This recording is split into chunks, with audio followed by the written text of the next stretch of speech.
Yeah, okay, I know the tank's not saltwater, but I don't have a saltwater tank, so I'm not really sure. Oh, I know. Yeah, there you go. All right, enjoy the podcast. Wait, Funk we're did it talking last about time. wait, we're talking about saltwater? I don't know anything about saltwater. Why am I doing Dude, neither do I. it? Yeah. Saltwater, guys, saltwater is so hard. Dude, You have to honestly, like I'm just here so I learn something new. Well, then I'm here to educate everybody on salt. Yes, Drex and I will be educating everyone in saltwater. So, guys, saltwater is when you put salt in water, and that's all I know. Now That's that's pretty hot. brackish. Oh, fuck you. brackish. Need to talk about coral, what a coral is. We need to talk about a clam and what a clam is. Yeah, we should talk We about need to clams. talk Clams are about a mega beasts. snail and what clams are stupid. Hi guys, and welcome to the TCT podcast. Today we got me, Oscar, we got my man Spiritual, and we got Funk, and our special guest Orc. And today we are going to talk about the saltwater hobby, especially we're going to take a look at saltwater inverts. And we want to give a shout out to Ohio Fish Rescue because they need money a lot more than we do. So we'll have a link in the description below, and you can send big rich money to take care of fish and be an all around good person. That sounded good, guys. That was very hot. That was very hot. Pretty good. I got the very hot review from Orc. I'll take that. So we're looking at saltwater invertebrates today. Who wants to? Where do we want to start with that? Anthopleurus anthogrammica. Okay. Before that, maybe let's start with how to set up a saltwater tank, and let's look at how we can throw in invertebrates. I'm doing a spirituals job today, man. So I guess I'll take lead here. So a saltwater aquarium is an aquarium with salt. Typically, you are trying to replicate and simulate a marine environment. That's a fancy word for the ocean. I think it would be good to start with kind of just a very brief history on saltwater tanks. The difference between a saltwater and a reef tank. I think that's very important. Saltwater aquariums have kind of been in existence in the ether, for probably 50, 60, even longer years. I mean, pretty much since people have successfully kept freshwater fish in tanks, they've wanted to challenge themselves and keep saltwater. Over the decades, the 60s, 70s, probably early 80s, it was kind of a system of trial and error. A lot of fish were brought in. They were fairly accessible, but just there wasn't much success. It was around the early 80s that this I don't know what you want to call it, a discovery or this kind of revelation of using live rock in tanks, really kind of set forth the modern saltwater aquarium. I think kind of gave birth to what we call the reef aquarium. So you have saltwater tanks, just big tanks full of artificial corals, sharks, stingrays, a tank with saltwater and saltwater animals. But I think it's really important to kind of look and compare and contrast the difference between a saltwater and a saltwater reef tank. So in the early 80s, they started actually importing collected live rock, actual calcium carbonate skeletons. This rock was 500,000 years ago. It was a live coral. This rock, once it was brought in, I think we've touched on this in previous podcast, but I'll just keep going. This rock, when it was brought in, acted as a natural biofilter. It brought in, all this biodiversity. The first, saltwater quote unquote reef tanks, basically, most of the fauna and the coral was all hitchhikers. Macroalgae like Chlorpus, sponges, all this stuff came from the rock, and it was once we started introducing this live rock is when we were able to make natural simulating ecosystems, not just a tank with some fake coral and a couple fish. And that rock, as a natural biofilter, is a natural source of biodiversity, is kind of what set forth the modern reef tank and made keeping these delicate inverts possible. Well, one thought I just have that I thought I should mention is that we got to give credit to the first reef tanks, which were made by my ancestors when old Romans would throw anemones in jars and then they would die. And I just think that's kind of beautiful. As you were, Funk. Thank you, Oscar. Funk, Jesus, today what the there's an hell? alternative to getting wild collected live rock. What are your thoughts? There is no alternative to getting wild collected live rock. I will let wild maricultured rock slide, but there is no alternative. And we've talked about in the previous podcast. If anyone mentions dry rock as a valid source and alternative to actual live rock, I am leaving and I'm not coming back. Be warned. I think I don't know. I'm not advanced in saltwater. I'm actually working on setting up my first saltwater tank under the guidance of Funk. I'll be a good pupil.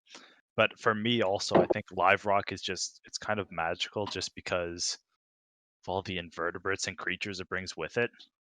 It's like a fucking Kinder Surprise egg when you're a kid, you know? It is. Sorry, we right? don't have those. Can you explain what that is? Oh, They have no. Kinder eggs in the U.S. Yeah, no, Kinder eggs are still in the U.S. still. They've always had them. They got banned, and no, they didn't. I think they were used to they get were them a choking lot. hazard or something. Yeah, because inside the egg, kids would like eat the entire egg, but there was a little toy inside the egg. Only But- American Sugar. kids will eat the entire egg. But Yeah, I of mean, course. isn't Just there swallow just it a- whole. Guys, we're getting off. yeah, isn't there just a childish glee at just putting in a live rock and not knowing what you're gonna find a few days later, a week? There is, and I feel like it's changed a lot. I mean, what we used to find in live rock even like 15 years ago, it's not like what we find in live rock now. I mean, the biggest pushback, the biggest thing I hear people say when they're I ask like, why did you start this tank with dry rock? What was your logic? Is I didn't like- want pests. I didn't want pests. Yeah, exactly. And pests actually 10, 15, 20 years ago were a hell of a lot more common because the rock was coming in a lot more fresh. Nowadays are very rare, and the pests that would come in, whether it's polychaetes or aptasia or little gondactylus, mantis shrimps or pistol shrimps, most of them don't cause much destruction in reef tanks. I mean, you get a little like Gondactylus viridis, which is one of my first hitchhikers, is one of my first saltwater pets. The thing might take out one hermit crab every once or twice a week. Like the damage is minuscule, and quite Just frankly, for our viewers, do you have a common name for that? it's not really a common animal. It's just a green mantis shrimp. Let me find it. Yeah, I just call it a common green mantis shrimp. Usually, you can get them relatively cheap from like a Florida distributor. Well, I Like know- KP Aquatics sells cheap mantis shrimp as well. I as, know like, a lot of more introductory saltwater keepers see bristleworms as pests, but they're really not, are they? I mean, most pretty- No. pests in quotes are extremely beneficial. Yeah, More beneficial than they are detrimental. Most here of we the go. time, they're just your cleanup crew that you just don't see most of the time. I don't know. Bristleworms can get awfully big, and when they get big, it's kind of like, ew. But small ones, definitely not a problem. I think a lot of there's a lot of misconceptions about polychaete worms, your bristleworms. I mean, first off, there's God knows how many species, like probably more species undiscovered than discovered, and they range anywhere from a few centimeters to a few feet. There really is no cohesive way to really tell the species apart. I've heard that they're more red bodied, they get big. If they're more beige, they don't. I found no rhyme or reason to it.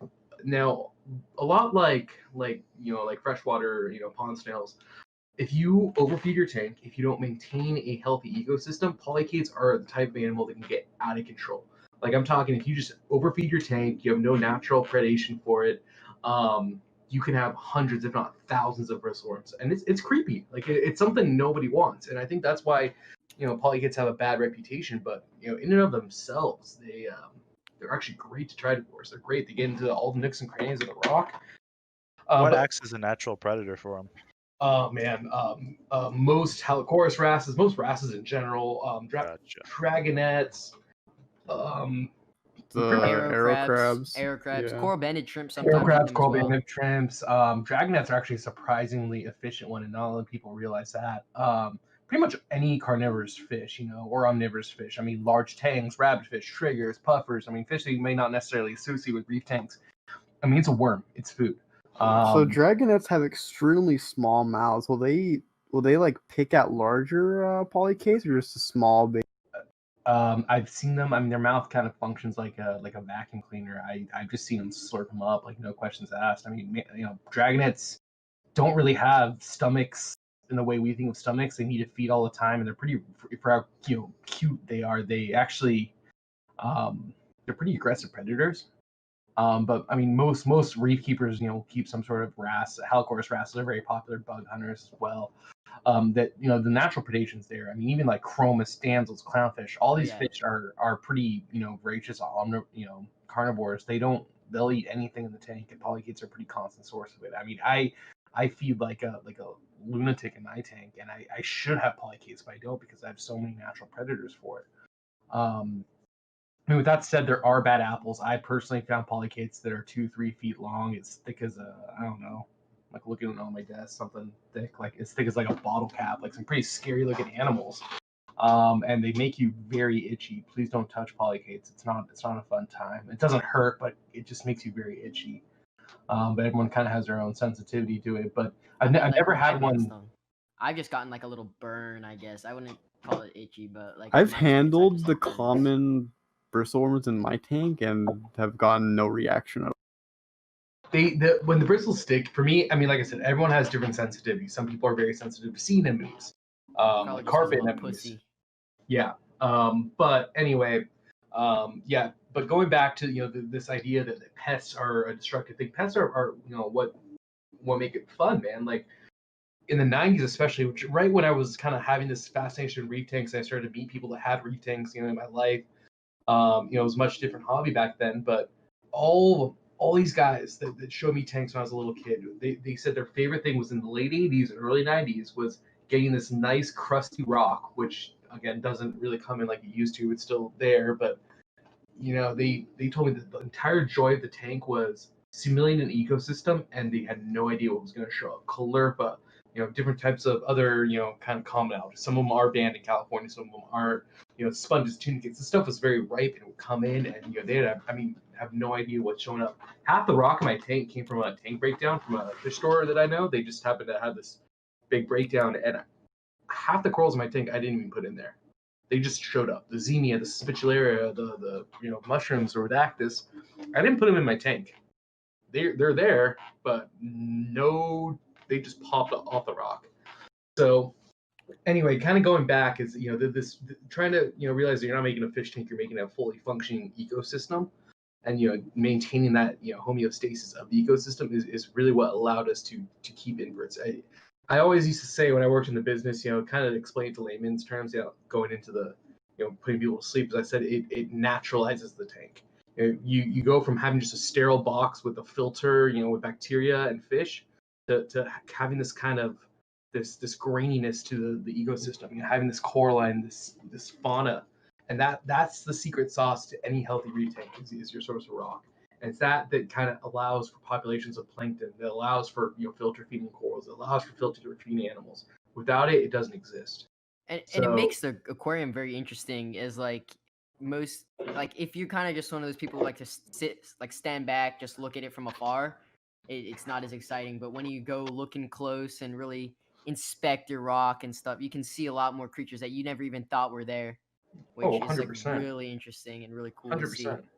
Especially if you have a refugium, because refugium takes it one step further, where it's an isolated area. I mean, when I was kind of getting into reef tanks, a cryptic zone refugia was a very popular filter methodology. That was actually having a much larger refugium with a lot of flow. So you put like 2 or 3 power heads in it, no macroalgae, and kind of make this like sponge zone, I guess. You can read about it in some of the old aquarium books, but man, when you have those areas completely devoid of any natural predators, then you start getting like really elaborate sponge growth. And I mean, a sponge or a tunicate can filter, I mean, something maybe I can actually know the amount, but something crazy like up to 50 gallons of water a day, like a few square inches of sponge. So it having these natural filter feeders again kind of adds to this homeostasis, that you get to the point where water changes aren't critical. Depending on the corals you keep, there's different degrees of sensitivity. I used to always tell people that, if we're going to kind of start talking about inverts now, is corals, really generally speaking, I think I'm probably going to give Orc and Andy some saying this, but really generally speaking, there are 2 kinds of corals: soft corals and stony corals. If it Oh, looks I don't. soft and really? I definitely agree with that. No, there's LPS and there's NPS Oh and there's no. RPS, I mean, GPS. there technically is that, but then Yeah. in the end game, Yeah. there's And corals. remember, those terms too, like LPS, SPS, they're arbitrary terms that don't even really fit the modern taxonomy. They just of corals. generalize an entire They're, group. exactly, they're generalizations used by the aquarium industry. They're and, never used in taxonomy. They're never used in the scientific field. In fact, That's what's so different with freshwater, in my opinion. Is like I always hear scientific names being brought up in freshwater. That never happens in saltwater. It's, and it's so rare. Yeah, we'll talk about those because I think they are. I mean, for at least for our industry, while they're kind of pseudoscientific terms, there's still terms that do get thrown a lot around in the aquarium industry. So I think they're worth talking about. But going back, there are two kinds of corals: soft corals and stony corals. If it looks soft and squishy, it's a soft coral. If it looks stony like a cactus, which is kind of these stony corals are kind of what we have in our heads as the kind of the epitome of the traditional reef. They're stony corals. So soft corals, soft squishy corals, they're pretty much the only major species, with the exception of a couple stony corals that are endangered. They're pretty much the entire endemic species of the Caribbean. They're found all over Indonesia. But soft corals are as hardy as houseplants. Yeah. Soft corals, if you have a decent light, if your water is non-toxic, soft corals will thrive and grow very quickly with minimal effort. 100%. Yeah. Now there's another offbeat one. I know we'll talk about the non-photosynthetic soft corals. I'm sure that conversation will come up. But conversely, yeah, I'm sure we'll probably just talk about that for 3 hours and put everyone to sleep. But on the other side of the spectrum, there's the stony corals. Stony corals, for the reputation soft corals have for being these very hardy, forgiving animals. Stony corals are big babies when it comes to water chemistry fluctuations. Stony corals require very specific parameters, and they don't like the parameters high. They don't like the parameters low. It's like Goldilocks. They like the parameters right where they should be, and they don't handle change. And a Cropera colony, or a Monty colony, or Pocilopora or Ceratopora, any of these SPS corals, if you can get a half an inch growth a year overall, you should write a book. They're very slow growing animals. Now their growth is compounded. A half inch frag turns into a 1 inch frag, 1 frag turns into 2, and then each branch has potential to grow. And as they grow, it's kind of an exponential thing. Their demand for these elements grows with them. But these animals, if there's a aggressive swing in pH or carbonate hardness or calcium or temperature, anything that just shocks them, they have a potential to just completely necrose and die. So your year-long, growing a coral, to the size of a frisbee from a frag, in 3 years, your tank can get a couple degrees too hot and everything's just toast. It's a very unforgiving animal to keep. And that explains kind of I think what makes a lot of people interested into it. I think every reefer they graduate to the SPS place. I mean, I did it for years, and I realized that it was just, it was fun when it was fun, and it wasn't fun when it wasn't fun. But the level of detail that I know they require, which just isn't something I'm really feeling. For me, I own the tank. I don't want the tank to own me. I want this to be an enjoyable hobby. I'm always worried if I go away for a vacation, I'm worried about my alkalinity swinging. I'm not gonna have a fun vacation. If I'm have to have someone that knows what they're doing come check on my tank just to check on my tank, it's not fun.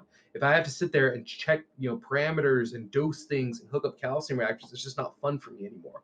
I had fun with it. I was much different time in my life. My expenses were less. I had worked at a fish store. I had a little some good industry connections. I wasn't expecting a kid. I wasn't married. It was just a time in my life where I had some cash flow, and I played with SPS, and I was successful with it, and then I wasn't successful with it, and then it was kind of a dance. But it just the what they require in terms of strong light, strong flow, the parameters buttoned up, and I can talk about what worked for me and what didn't work for me for that for hours too.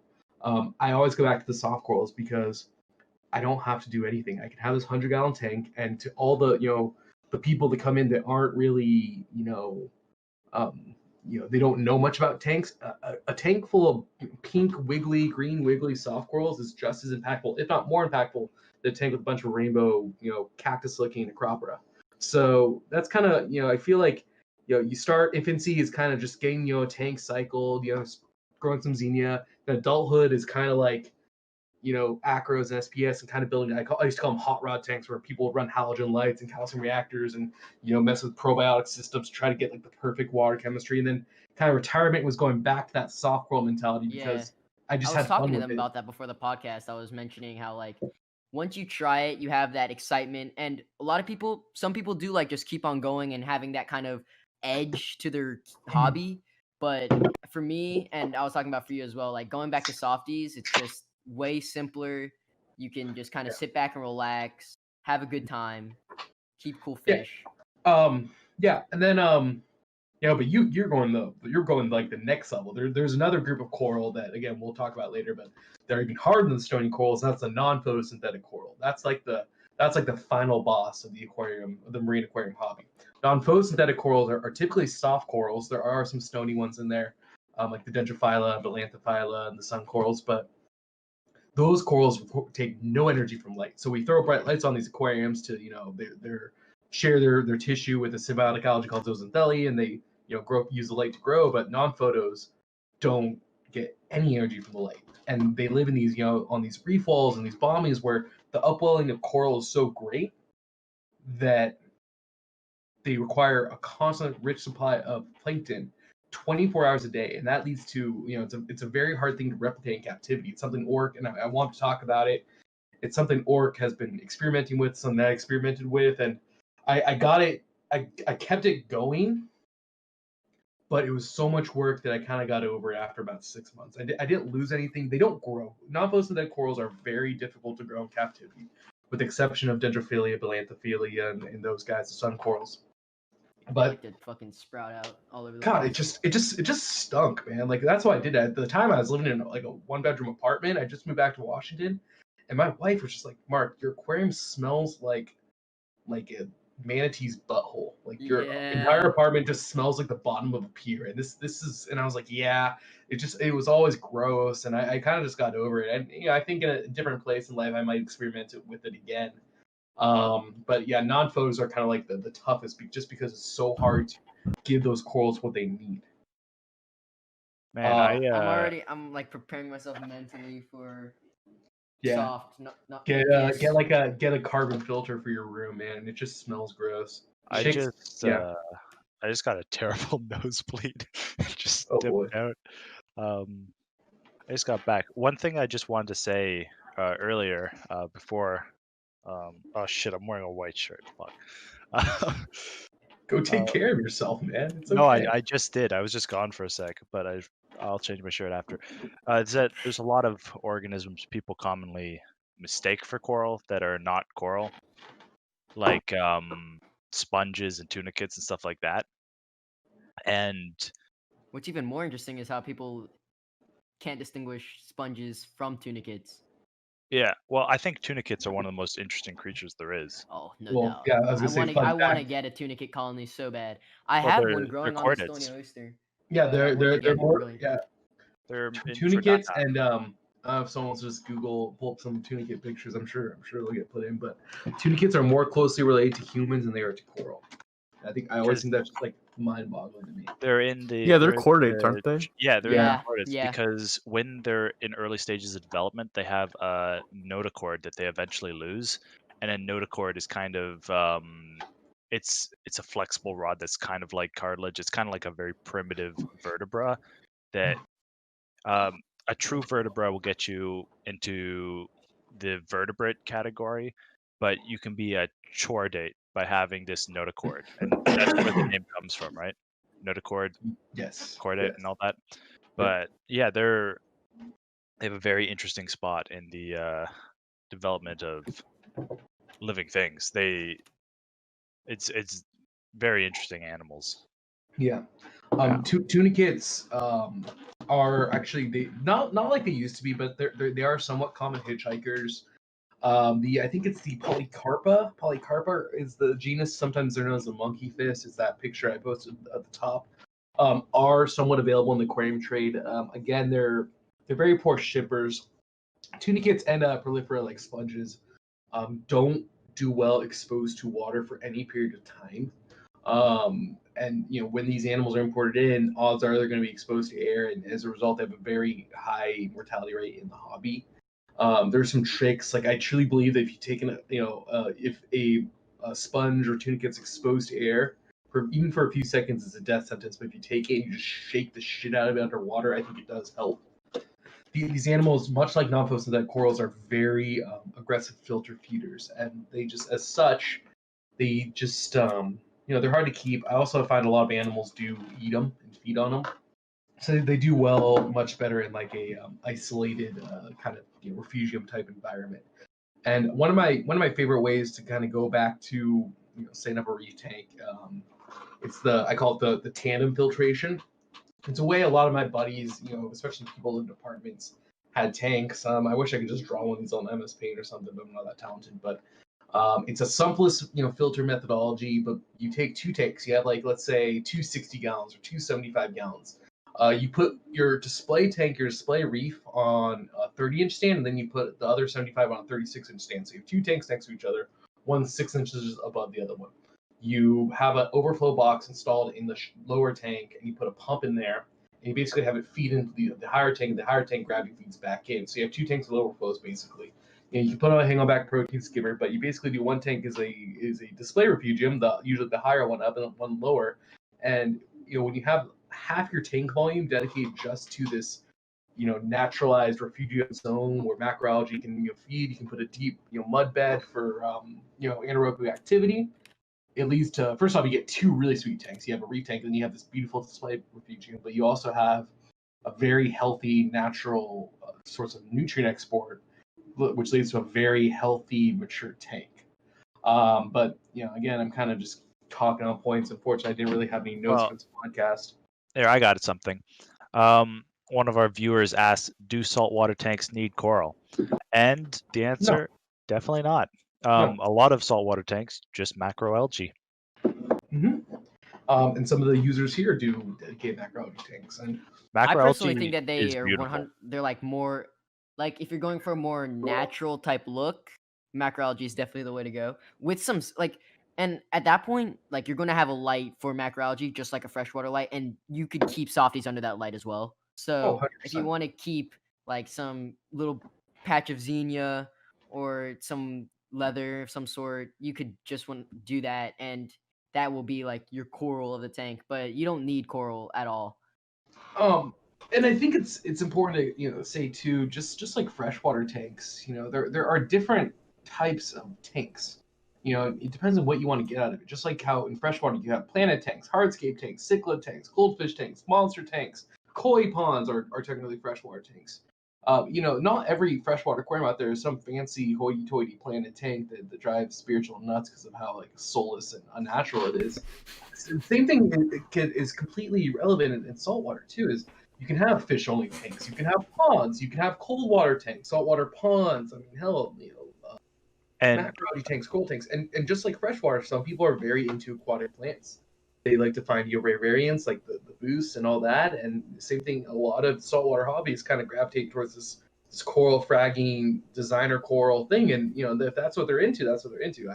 It's not for me, but it's kind of where the reef hobby is kind of gone, is this coral fragmentation and growing these beautiful, beautiful to them rainbow fragments that all have lineage and names that came from this guy, and they cut a piece off. And it's something I've talked about a lot on the podcast. But it's almost one of the reasons I got out of SPS is because the days of finding wild collected colonies are just behind us. The industry's changed, and back in the day, you could buy a leather or soft coral colony the size of a freaking basketball for not much money, but that stuff just isn't as common as it used to be. And people say it's a good thing, it's we're not collecting, we're able to fragment a lot of this industry, and that's true to an extent, but I mean, the marine and fish, the ornamental fish and reef hobby, especially in countries like Australia, Tonga, Indonesia, it's probably one of the most well-regulated fisheries in the world. I mean, it's a model for other more commercial fish industries like food fish. But that's a different conversation, different podcast for a different day. I think one thing that's worth noting, I think a lot of people when they hear macroalgae, they think I have no idea what that is, but you probably do. Stuff like seaweed and kelp, these are all kind of variants of macroalgae. And Go ahead. macroalgae are photosynthetic, but they're not. I wouldn't say they're plants. I know some They're not people will say plants. they're plants, They but they're don't just root. not. There's some scientists who like to say that they're plants, and I don't agree with those scientists. But I I don't was care always Yeah, what told they they are. were, They they were look cool. technically like Kelpsa was technically Protista. That's what I always learned. Yeah, that's yeah. I definitely I've heard that I mean, before. protists aren't scientifically recognized anymore, but yes. Bruh. well, Uh, because algae I didn't is I didn't know that. Big enough for eukaryotic, right? protists. F in the It's chat for my protists out there. I think one of the important things with algae just to note is that they are photosynthetic. Yeah. Unlike corals. And they do benefit off. I mean, I wouldn't say that corals don't benefit off of a lot of nutrients, because I definitely think that a crucial part of keeping a thriving reef is having a good amount of nutrients in the tank. But They're not photosynthetic in that same way that a macroalgae would be. but to answer your question, yes, macroalgae were considered protists because of the scientific definition of the kingdom. No, domain. No, what's the taxonomy where protists are? Phylum? Is No, it- it's not phylum. No. Is it kingdom? It's above phylum. I don't know. Whatever it is. It's a eukaryote that is not an animal, plant, or fungus. So it's just none of those. Which It's just a thing. algae isn't a plant. They're not vascular plants, so they're not obviously in the plantae kingdom. Yeah, they are eukaryotes, though. yeah, Yes, they are they're a eukaryotes. kingdom. They are green. They're green. I mean, you could get red ones. Yeah, I know. I just wanted to chime in quickly and say that, okay, I don't keep salt, but I did have a salt tank in the past. And I had a salt tank like when I was really young, and literally all it was live rock, and a ton of just algae showed up, and it was really comfy. So there's all kinds of stuff you can do. I think macroalgae tanks are kind of probably one of the best kept secrets of the saltwater hobbies, because Facts. people that they get in this hobby, their first exposure is going to a fish store or a Petco or whatever, and most pet stores have kind of like ornamental display tanks. They might have a fish only tank and a reef tank, but they think of macroalgae that has a stigma to it, or algae in general. You don't want an algae tank, and it's something that people are like, oh, that's kind of cool, or they kind of see refugium, like, oh, maybe I can do something else with this, and it opens up this whole world, because macroalgae tanks. Ooh, hang on, I found a really cool one. Macroalgae tanks by nature are tanks that you want algae to grow in, and you can keep a lot of these photosynthetic, especially these more forgiving corals, like these soft corals like your zinnias and mushrooms and gorgonians in them. It kind of blurs the lines of traditional reef tanks, and it's something I encourage too, because they do tend to be a lot easier than your average reef tank, because And they cheaper. grow themselves, and much cheaper. Yeah, definitely cheaper. Yeah, you can set up 100%. You can set up a macroalgae aquarium for the same price you pay as I hate these labels, but as a low tech planted tank. You- One thing, just to touch on kind of the taxonomy of algae earlier, Valonia ventricosa. You guys know what that is? Yes, the Oh, largest LLC. single-celled organism on Yeah, Earth. the largest unicellular organism. Technically a type of algae, but I mean, It is a bubble algae Yeah, species. it's a bubble Yes. algae. And Bologna is in my opinion, is an awful, awful pest. I hate Absolutely. bubble algae so Yeah. much. but I actually It's have kind it of all over my crazy to meal tank right think. now. of how large those cells are. Yeah, no, it's huge. It's I've seen pictures. I haven't seen them in person this big, but I've seen pictures of what look like baseball sized single celled bubble algae. That's just incredible. I've seen to me. them like maybe the size of like a bubblegum ball. Yeah, no, I've seen like diameter of a dime is the biggest I've seen. I think Fair. part of the reason why macroalgae tanks just aren't as popular is, I can at least say for myself, I can't say for anybody else. Macroalgae just isn't available in local stores. In my local salt stores, I'm here in Portland, I'm very blessed to have like 4 or 5 different salt stores. If they sell macroalgae at all they're selling is random refrigerant. Chaetomorpha species. It's It's usually true. And I think there's kind of two things with this too. Is first off, a lot of ornamental macroalgae like the mermaid's fan, the red stuff, and the nitophyllum and all that, doesn't do well in more sterile reef tanks. They put it on a frag tank, and a tank or something's going to come up and gobble it. So they need to have this kind of dedicated system to it. A lot of fish stores have some sort of standalone refugium, but it's not necessarily a display refugium. It's like a trough in the back, and it's actually hard to keep ornamental macroalgae under those blue lights. So I think you're right. It's hard for fish stores to set up a space to accommodate it when it's really not a very profitable thing. And then maybe I'm just have my tinfoil hat on here, but I think a lot of fish stores, if they encourage people to set macroalgae tanks, again, it costs $10 to fill a macroalgae tank. They want people to buy expensive rainbow corals. They don't want people to buy algae. And maybe there's I don't know. I mean, I'm playing devil's advocate here, but if I was a fish store owner, I wouldn't want people to set macroalgae tanks because then they wouldn't be as inclined to buy expensive, solitary mucids like scholemias or expensive fancy brain corals. Also, at least in California, I can speak to California, a lot of chlorpa, which is a very common macroalgae refugium, is all illegal here. It's a highly invasive species. Chlorpa, taxifolia, and racemosa, I believe, were both found actually in local shores in San Diego, where I'm from. So there's a lot of, at least where I am, there's a lot of issues with that as well. But because it's just a lot of effort for not a lot of rewards.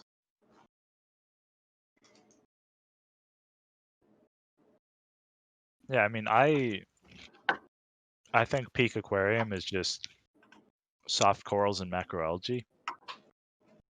Yeah, and that's what I I'm think it's keeping just now.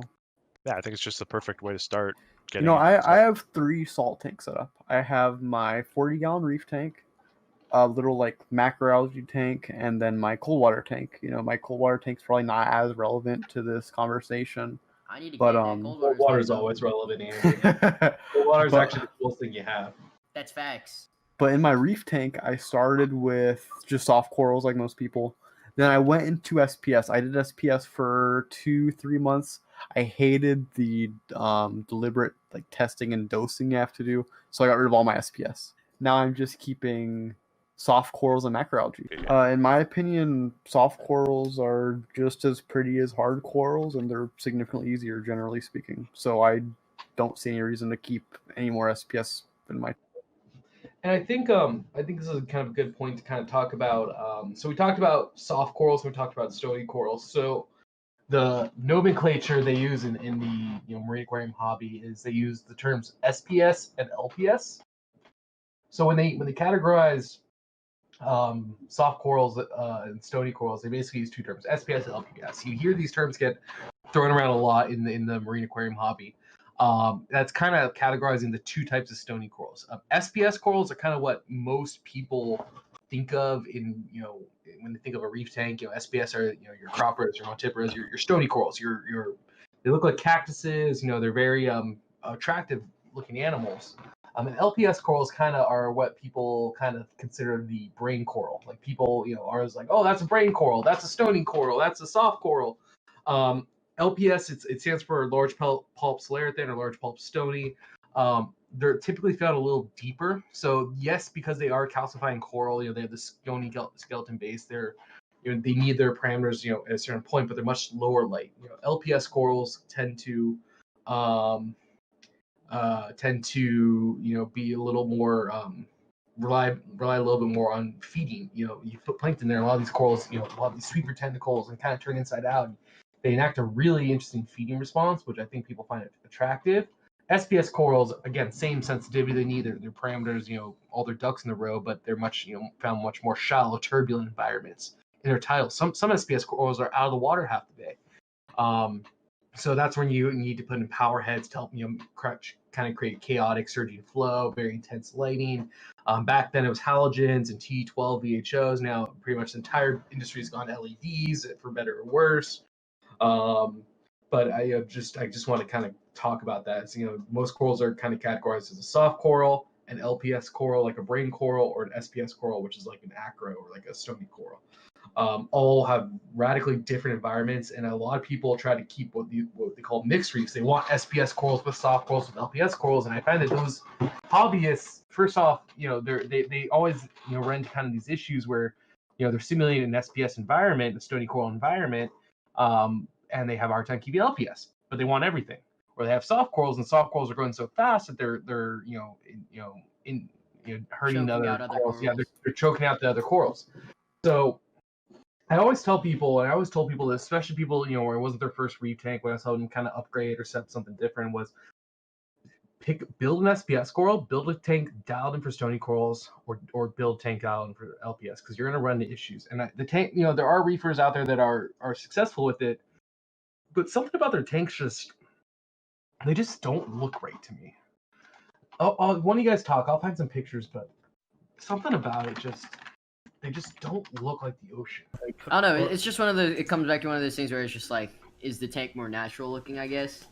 But it's like, personally, yeah, I feel like most saltwater hobbyists go through that phase of, I want to keep a glowing tank, which there's nothing wrong with that. But in my opinion, after like keeping them for a long time, I like that kind of more natural ocean look.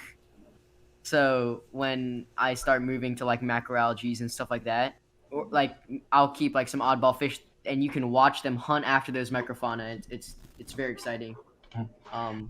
But those glow tanks definitely have an appeal. But I personally don't like the blue light. It just, I don't know. It just doesn't sit right with me. I'm definitely not a fan either. Yeah, 100%. As a full fresh keeper, I don't like it. Yeah, it's definitely what's trendy right now, and a lot of people will say, oh well, the blue light, they want to stimulate that fluorescence. Like that's definitely a catch, something that catches people as these corals glow in the dark, especially people that are kind of do the hobby. Like, this shit is trippy looking.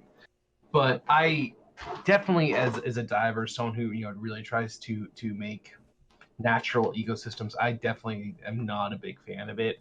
And I've done it, I've ran it, and I've been there, done that. Yeah. I couldn't have said it better myself. That's the first thought I see, is that as a diver, if I'm making a reef tank, I want it to look like a reef. I don't want it to look like some glow-in-the-dark glowfish ornament. Biotope. Yeah, it's just... Yeah, I want... To our listeners, if you want a tank that glows in the dark, let me save you thousands of dollars. Let me save you potential, like, divorce or girlfriend leaving you. Let me save you a lot of money. You can't save me for that, eh?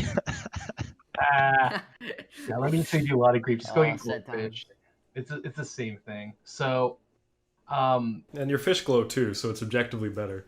yeah, and then people kind of take this to the next step, like flasher wrasses, and a lot of these other fish kind of have that same fluorescent look. And to me, they just, I don't know, they just don't do it for me. And I people come on like, man, all your fish are brown, all your tanks are brown. Like, I know.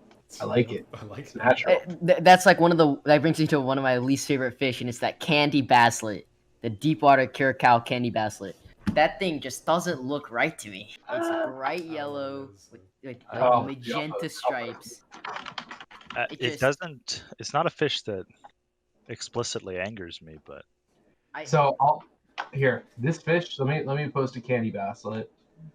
Spiritual's probably gonna like it. He's like, oh, that's cute. And they're actually, they at least have personality. Just because it's cute doesn't mean I'm like, okay, fuck it, you're right. It looks like fucking bratfish if she was painted. And they stay relatively small, which is kind of nice as well. And then for some reason, I love this fish. This is a Swiss guard basslet. Oh, I like Swiss guard a lot. I love this fish. And the difference between these two fish is about $600. Candy basslets they used to be submersible collected. They were like $700, $800. I think they're still up there. Yeah, Swiss guards are like $100 to $200-ish. Well, one thing is if you buy from an overpriced fish store, yeah. One of our early podcasts, we talked about the one fish that we hate. And what I want to do now is I want everyone to give a saltwater fish that they hate. And Funk, I want you to give a freshwater one because you gave a saltwater one last time. A freshwater fish that oh boy, you're putting me on spot here. Wait, are we I gonna, mean, I already said a candy basslet, but let me find another one. Oh man. Oscar, I don't know any. I like every saltwater fish I've ever seen. I've said, yeah, that's cool. All right, what about you, Andy? Saltwater fish you hate, Andy? Oh, I hate dragonets. I hate mandarins. What? What? No. See, it's like my favorite. No. See, the thing is, like, I just think it's so saturated. I can't like in that kind of dragonet type group. I like scooters way more. I don't know why, but like red scooters, not the ruby red one, but just the plain red scooter is like probably my favorite dragonette in the entire world. All right, I want to say something about this. I kind of agree with you, Orc. I do not care for green mandarins. I feel like green mandarins they're horribly overexploited species. They don't do well in captivity. They get really large. Like people don't realize how big a mandarin gets. They get like 6 inches. My my normie wild caught green dragonette is 2 years old and she eats flake. Yeah, and you know when it's like any fish, like the green mandarin is just I think it's an overly exploded, kind of overrated fish. Now the target mandarin, which I just posted a picture of. I do like psychedelic. Well, people call them psychedelic sometimes. Yeah, psychedelic mandarins, target mandarins, Spotted. spotted I hear mandarins. same spotted. way. I kept a pair of them and it was I like fucking psychedelic. sick. Dude, I had a Watching pair of them them too spawn? in 150. Yeah, they do like little Dude, corkscrews. yeah, Mine it's sat in so front of my cool. yeah, mine just sat in front of my return and just 8 pods that came out because it came straight Yeah. from refugium. Awesome fish. They stay small. Like anyone listening, they don't require as much space and they're not as hard to keep as a green mandarin. They do breed them in captivity with some frequency. So if you're gung ho about that, they exist. Yeah, I kind of agree. Green mandarins are kind of a mean fish, but the targets are great. And yeah, scooter bunnies are awesome. Camped on scooter bunnies. My saltwater fish that I unnaturally hate. I don't like cardinal fish, but I especially don't like pajama cardinals. I hate them. They're just kind of, I don't know. It's just kind of awkward. I think I don't know. I just think they're just kind of awkward. Like just the way they're colored is just kind of strange. But I think that they're much like cuter, I guess, or much normal looking as smaller. When they get big, I'm like, that is disgusting. and they do get big. I mean, they get about Yeah, 4 they or 5 get inches large. each. I think cardinals in Literally- general. I think they have this. They look and they behave a lot like freshwater fish, which I was Yeah, just about to say they that's- freshwater fish. Yeah, um, like threadfins are probably my favorite, and they are basically freshwater fish. best way to keep cardinals is keep a very large group of them, and this is a very hard thing to replicate. Especially after everything talked about, we keep a very large group of them in a tank heavily overgrown with corals like a cropper and passport. In the wild, they swim just- through them. they swim through them, and they host them a lot, like how It's very interesting to watch. I mean, The you board- could- There's urchins too, but urchins suck. you could also keep them in a blackwater tank. You can keep them in a blackwater tank. The best That's the best thing. cardinal fish, and I'm sure you guys will all disagree because it's kind of like a pajama. Oh, hang on, I deleted my least favorite freshwater If you, fish, if but you say like the ochre stripe cardinals are actually a pretty cool fish because they just have this great contrast between the eyes and the actual striations. Like they just these bright Oh. blue eyes, and they get a good size too. But they're something I used to always carry, and I'm a big fan of ochre stripes. Anyway, my least favorite. I gotta find it again. I hold the picture again. It's a hot take. I'm sure someone's gonna say "fuck you." This Do is green mandarins really get 6 inches? yeah. they can get pretty large. Here's my least favorite freshwater fish. I think. Apistogramma Apistogramma. cockatoides. You Yeah. said cock and I respect that. I just No, that's a bad. I'm not a big fan of apistos in general. I'm waiting for Andy to die for a while now. No, I don't like apistos very much. I like Bolivian rams a lot, and I think they're better than apistos in every way. I call apistos a poopstos. It's funny because I have one species of apisto right now. It's Apistogramma SPD37. It's from the Brazil area, somewhere in Brazil. It's a mouth brooding That Brazil species. area. Yeah, you know the Brazil area. It's a mouth brooding species that's been imported to the U.S. like 3 times. I've kept a couple other species of apistos, but I'm not a huge fan. I think I mean, I don't know anything about freshwater, so I have no clue what you guys just said. So, they're like dwarf cichlids from South America. They're kind of like a meme fish. uh, Everyone breed. They're like cacatoids are like the fish people breed to try like think they're gonna make a hustle. you it's know like what me and my cockatoids are? cardinals. It's like me and my cardinals. Yeah. You know what best- cockatoids are? I think I'm hustling whenever I What? breed my cardinals. Cockatoids are the second aquarium fish. Once you've made that first aquarium and you've kind of like done some basic stupid neon You Tetris think or you're like whatever, you think you're like a genius, like haha. you're like, I know everything. My second Yeah. tank will be apistos. Yeah. I think my personal favorite apisto is actually the good old fashioned Agassiz though. I like Agassiz. Yeah. I guess these guys are cool. They're just like a a slimmer cockatoides, slightly less common. Yeah, and they can like handle really cold temperatures if I remember right. I like Pandaroo, but only when the blue starts to show a little bit. Borellii, I know, can handle real cold. Borellii comes from Uruguay, and they can handle down to like the Well, yeah, 50s. they're Probably kind of cold. around here. Like they're always in the fish stores. Cool. It's a good fish. They're probably one of the best pistos. Very peaceful. You can have 10 Borellii in a 10-gallon, not have any fighting at all. They can handle any temperature from like 50 to 90. And they're one that's more likely to take flake, but pistos just in general don't really like to eat flake. But they're a good pistos. If you I don't get know. I rarely feed flake in my tanks at all. But then again, Yeah, I don't feed well, freshwater. So. it's different fish. But Borellii, if you get one that fully colors up, they're beautiful. But sometimes you just get one that doesn't, and it's just shit looking. They're still yellow. They're like piss yellow. I don't like them when they don't color up. But when they color up, they're nice, man. They're nice. And that top fin, man. Whew. Whew. One thing I want to bring up is that the fact that, for lack of a better term, saltwater tanks or reef tanks with live rock are bioactive. That's a term that is used more in the reptile amphibian keeping hobby. I have 2 terrariums set up myself that are bioactive, but just because of the sheer diversity and amount of microfauna that lives in reef tanks, we just don't really see that in freshwater tanks. I think that's all thanks to live rock. When I started my tank, Funk's gonna spite me for this. But when I started my tank, I started with about 15-ish pounds of live rock from a buddy tearing down his stinky 15-year-old tank, and about 40 pounds of dry rock. And it did take longer, definitely, to have that amount of microfauna grow in my tank. But I just did it for a cost more than anything, because I bought dry rock at about $1.50 a pound, whereas live rock at a fish store might be upwards of, $3, $5, $7 a pound. I've seen it upwards of like and 10, $15 a yeah, pound. and to be fair, to in defense of the dry rock morons out there, you're not paid for water weight either. So there is. I mean, I get why people use dry rock, but when people come at it with this, idea that they're either doing the world a favor by not using live rock, collected live rock, or to try to have some sort of control over the aquarium by knowing what goes into it, I think that's just the wrong way of looking at it. If you're doing it strictly from a cost standpoint, I get it, but you also got to realize too, live rock is one of these buy once cry once things. It's like buying a light or a protein skimmer. You only have I did a lot of buy once cry runs on my tank, and I have like $1,500 into my 40-gallon reef tank. I got a question for you, Funk. Yeah.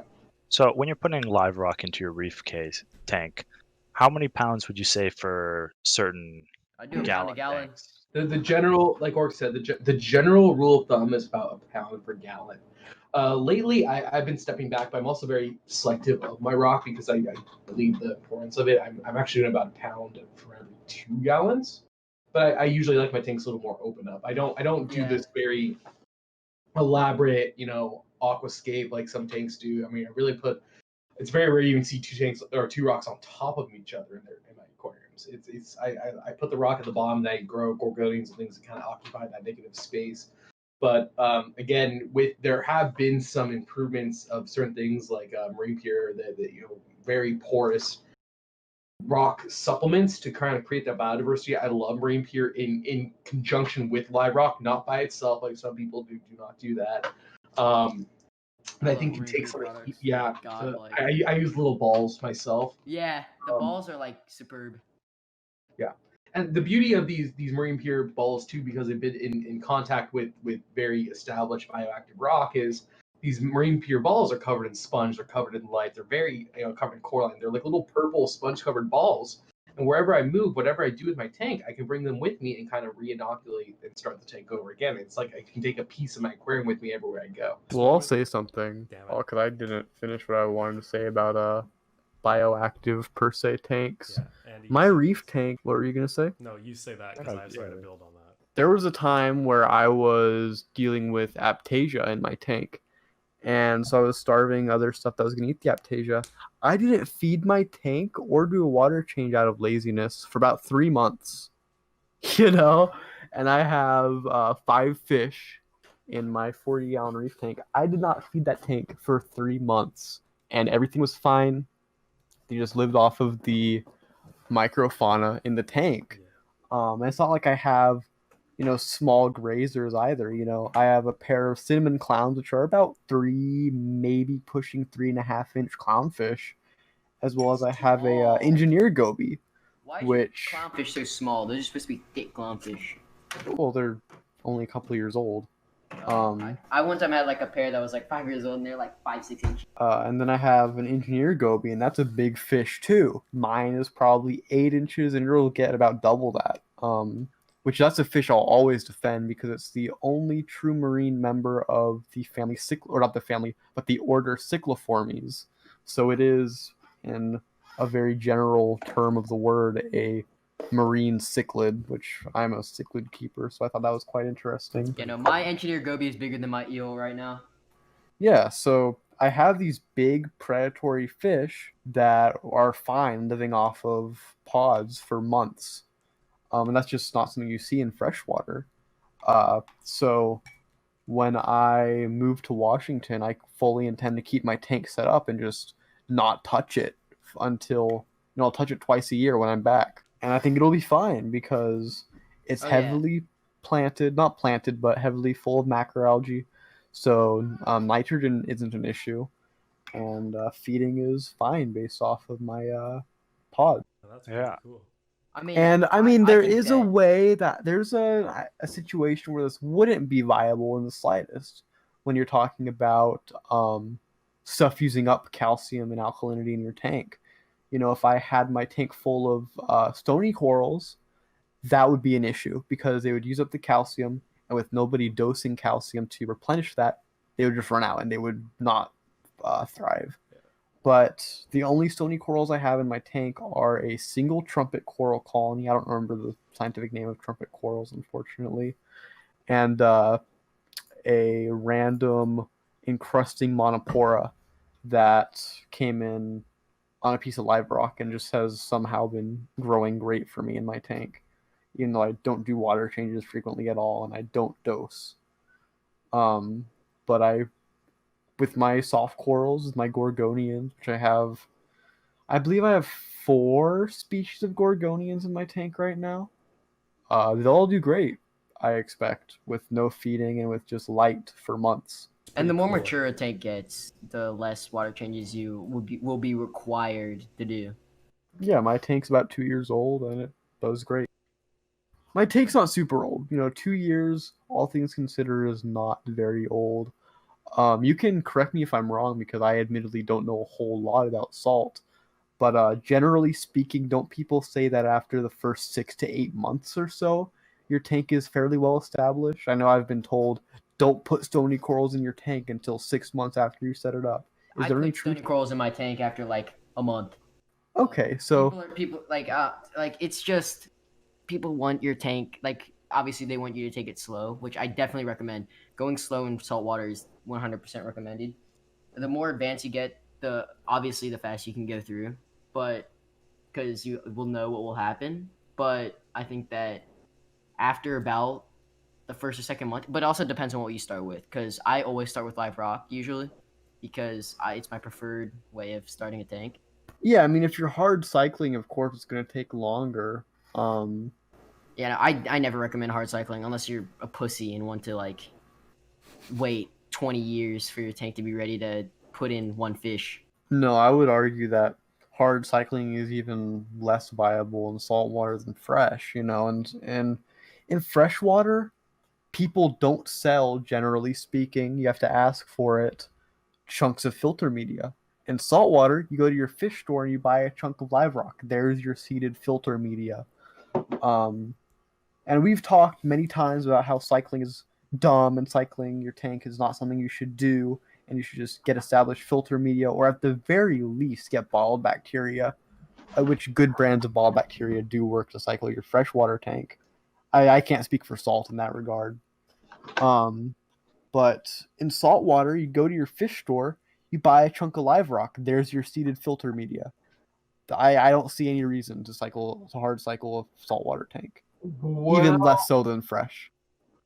I'll chime in one thing here is the live rock that at least kind of the traditional wild collected live rock, when it comes in, I feel like we talked about this too, but the rock is basically wrapped in damp newspaper. It has a lot of die off on it.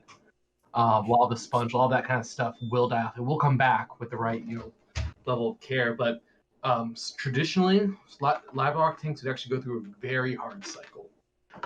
Big ammonia spikes, you can smell it. You don't even have to test it, and it takes about 2 weeks to a month, like a traditional like crash and burn cycle. What if you're getting live rock from an established tank and not just immediately? Then everything I said you can disregard. If you get live rock from a tank breakdown, and it's something I encourage all people starting a reef tank to do, is start piecing together all the hardware for it. But I call the live rock it's like the software. Keep your eyes really close on local reef forums, Craigslist, or whatever you Canadians use instead of Craigslist. Offer up, look for tank breakdowns, because that's where you can find the best stuff, and usually at a pretty good price as well, because people want this stuff out. Reef tanks, when people sell reef tanks, there's one of two ways it's going out. It's either going out, the guy spent $10,000 and wants the $10,000 back, and he's going to be hard to work with. But then you also find, I call them the divorce sales, where it's a guy that's either moving or their situations change, and they just see that tank out there yesterday, and you can, I want to say capitalize on their loss, but sometimes you can find some pretty good deals that way. When I sell tanks, I tend to never sell like equipment like lights and power heads and skimmers and all that. And I got tons of it in my garage, but the live rock and stuff, I pretty much give it away. If you get to that point, you just want it out. But finding someone's tank breakdown, I think, is imperative, and it's kind of like a piece of wisdom and something I've kind of imparted to people that want to get into the hobby. That ask, "Hey, Funk, yeah, cool. I think I kind of want one. What do you do?" And I'm like, look for tank breakdowns, look for deals. Not necessarily for equipment, like a lot of equipment, like especially LEDs with what LEDs are nowadays. I buy it new, get the warranty, do it right, buy a top of the line. It's like an iPhone; it'll just get replaced by something else in a year or two. Might as well just invest and get the good stuff. Same thing with skimmers on all the filtration. I don't usually recommend buying used tanks unless you're very comfortable and confident to know what to look for and what not to look for. But live rock, your best bet is finding a tank breakdown, because you get that maturity right from the get-go. And just like you said, Andy, you can have a tank ready for life and probably as soon as the water isn't murky. Sand, never, just speaking, kind of jumping off this, never reuse sand. Once you stir up a established sand bed, it's basically totaled. Never do that. Just buy fresh sand, please. You're going to release like hydrogen sulfide pockets. You'll release all this anaerobic activity that hasn't been exposed to oxygen in years. It's just never a good idea. You'll always have issues, and potentially even tank crash issues if you reuse sand. Just throw it away, replace it. Every time I move a tank, even if I'm moving it from like one side of the house to the other, if I stir up the sand bed, it's out and a new one's going in. Anyways, yeah, saltwater is cool because there's like cool stuff in the rocks. Like freshwater, you don't like the most biodiversity I got in my tank is like pond snails and the freshwater isopods I've intentionally thrown in there. Like, you don't one get of it as the much. one of the things is basically you got a freshwater tank, and there's stuff in there that you don't know about. Yeah. You've probably made a mistake. Well, There shouldn't be too much stuff in there that you don't know about. Maybe there's a hydra or something, but I mean, planarian. if you have like planaria and flatwater swimming around, it means you usually fucked up. But in saltwater, you want to have a lot more of that biodiversity. Yeah, it thrives on that. And I think bioactive freshwater tanks have made it kind of a soft comeback in certain circles, like the Blackwater fad, Tannin Aquatics and all those guys. Those whole systems thrive on biodiversity and all that. I mean, for sure. Spiritual, you're the one that gave me the idea. I've been doing this for God knows how long, and you gave me a piece of advice I took to heart to go to the pawn store and buy hyacinths and waterless, and boom, I got life. That is my favorite thing I have learned Very from this quickly. hobby. All because I wanted duckweed, and my mom was like, "Hey, I was at the garden store and I found this duckweed. Do you want this duckweed?" I was like, "Sure, I'll take the duckweed." And now I'm like, "Wow, I have Daphnia." And that was like probably the step in your hobby where you went from having like an ugly, boring, soulless aquarium to something much different. I would say that was the That was Yeah. the moment I realized the appeal of this kind of thing. Like, for beforehand, this is totally like a tangent, but I want to go off on this because I had always like kind of like I'd see those like ecosphere videos and like, okay, those are kind of cool, but the second they were like in an like actual environment that wasn't just, you know, a jar on my shelf, I was kind of like, huh, like there's something more to this, and it was a cool moment for me. And But what you know, I'd say is that you'll start to lose interest in the hobby when your tanks stop being able to surprise you. Yeah. That is very Yeah. true. that is true. See, the day I saw my cherry shrimp on top of the floaters dancing around, I was like, okay, like, Yeah. just keeps getting interesting. That's And- like and one there- thing with saltwater is that you always find something that you didn't expect Yeah. even existed. And I think Yeah, one- like when I stuck my dick in my tank and a bobbit worm came and bit it off. You know, that was something I didn't expect, and it really got me exhilarated for the reef keeping. all right, we're gonna need to edit that out. Or I'm don't. not editing that out. That's I think there's something to that too. Is that, you know, with a freshwater tank, you know, you set up a tank, you throw some fish, you throw some plants in there, and you kind of there gets to it gets to be a point, and the point can come quicker for others, and you know things happen, but where you're just like, all right, this tank's tapped out. I can't add anything else to this tank. My tank is done. It has its fish, it has its plants, it's done, and then you're just like maintaining it. Then you're just changing the water and feeding, and you do get fatigued with that. You know, you get this kind of point, and that's why people, I think, freshwater keepers tend to have more tanks than saltwater keepers. Like, you know, someone really into freshwater has like 20 tanks, and it's kind of weird. But saltwater, especially, you know, once you start dealing with, you know, like 100+ gallons, is you can always go to the fish store and find a little piece of coral and add it to the tank. You can always go to the fish store and find like some sort of new invert, like, you know, something non-sessile, like, oh man, oh cool, they have a sea cucumber, I want a sea cucumber. Oh, they have an urchin, I want an urchin, or a little coral fragment. Is it yes, there's a point, and you gotta be a little more cognizant of what fish you add when with saltwater for a lot of reasons, and we haven't even talked about fish, but you can always add something else to a reef tank. And I think that's what one of the appeals is. And, you know, if you build it, they will come. You know, you'll get these hitchhikers and these feeders, and there are ways to kind of speed that process. But I feel like reef tanks, I mean, when you get to the point where you're like, man, my 100-gallon tank is too full, I need a 300, like, you've really added a lot of shit to it. You have tens of thousands of dollars invested into the tank. So I think that's one of the appeals too, is that you can always do more to a reef tank. And you know, if you're a geek guy, like you're like a gadget guy, unlike freshwater where, you know, you have what, filter, light, CO2. I mean, you can add a lot of gadgetry to a freshwater tank. One of my biggest appeals, one of my biggest appeals with saltwater is like the filtration side. Like, I fixate and stare at my filtration just as much, if not more, than my display tank. Like, I'm a big gearhead. And there's some stuff out there like Apex, you know, voltage-based controllers and all that I'm not into, and I have no need for it because I think it just adds this layer of complexity that's not warranted. But there's some cool stuff like zeolite filters, fluidized reactors, calcium reactors, peristaltic dosing pumps, wave makers, you know, LEDs, auto top-off systems. I mean, there's some crazy stuff. So like with the reef tank, you can always be like, all right, man, I'm gonna put calcium reactor on here. I want to see if I can automate this entire dosing process, and you know, it gives you something to fiddle with. The average freshwater tank doesn't. Now, it's expensive. Don't get me wrong. This shit ain't cheap. Not cheap by a mile, but I think that's another appeal to a saltwater tank, is there's always something to add. There's always something to do, and that's what it was for me. Like, I love the mystery of filtering them, and everyone has their other, you know, very different of opinions. But freshwater, you know, you had a biofilter, we're kind of done. Saltwater, I mean, the way I filter saltwater tank is different the way Andy does it, the way it's different than Oscar does it, the way it's different than just about every reefer does it. They all have their secret sauce, their methodology. I can tell you, like, my secrets to a good filter are different than Orc's. I won't tell you my secrets. You can buy my book I'm writing, but The funky secrets to aquarium keeping. three volumes, $39.99 each. Jesus. That sounds like an aquarium book if I ever heard of one. The hidden 4th edition. You have to buy all 3, and then it just like Hoots appears floating in the air and bestows it upon you. They'll be like, all right, that'll be $69.99. Yeah, you still have to pay for it. I'll pay for it.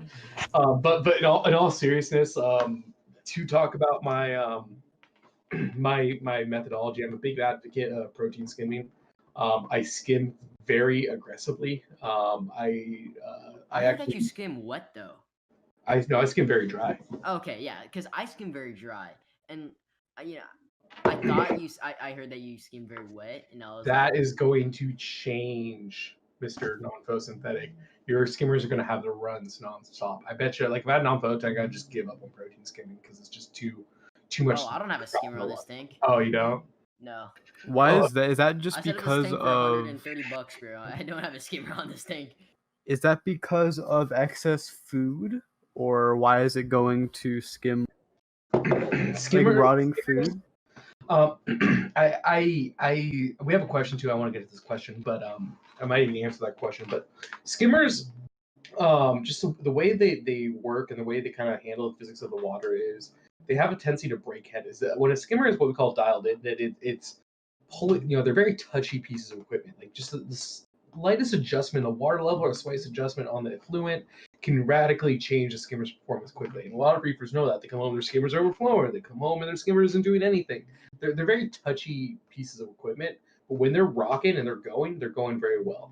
The easiest way to throw a skimmer off calibration is to throw in an influx of lipids and oil to just make the skimmer basically go crazy. And with non-photosynthetic tanks, remember, the whole end game is to have a constant supply of plankton, both live and not live, flowing through the tank. Because the skimmer just will always be going nuts. And my Let me experience go with take a picture of my skimmer downstairs. I'll be right back. Yeah, I turned off my skimmer about a year ago because I was pissed off at how it kept like turning on and off and overflowing and shit like that. So I just unplugged it. And it's been doing pretty. So, one of our users here asked a question too, like what's the difference between skimming wet and skimming dry? So, protein skimmers, you can kind of adjust it. You can open the whole thing up and kind of have it just have a very low head, or you can close it all the way up and water just shoots out the top like a geyser. So when we say skimming wet, we mean kind of like it's more closed, that you're pulling out almost like a green tea consistency. It fills up a lot faster, and it's kind of like a more aggressive skimming methodology. While skimming dry is where the skimmer you leave the whole thing open and kind of pulls out more of like a pea soup, like a coffee, like a very thick stuff. When you skim wet, you know it's filling very quickly, sometimes too quickly. It has potential to cause a flood and cause some damage.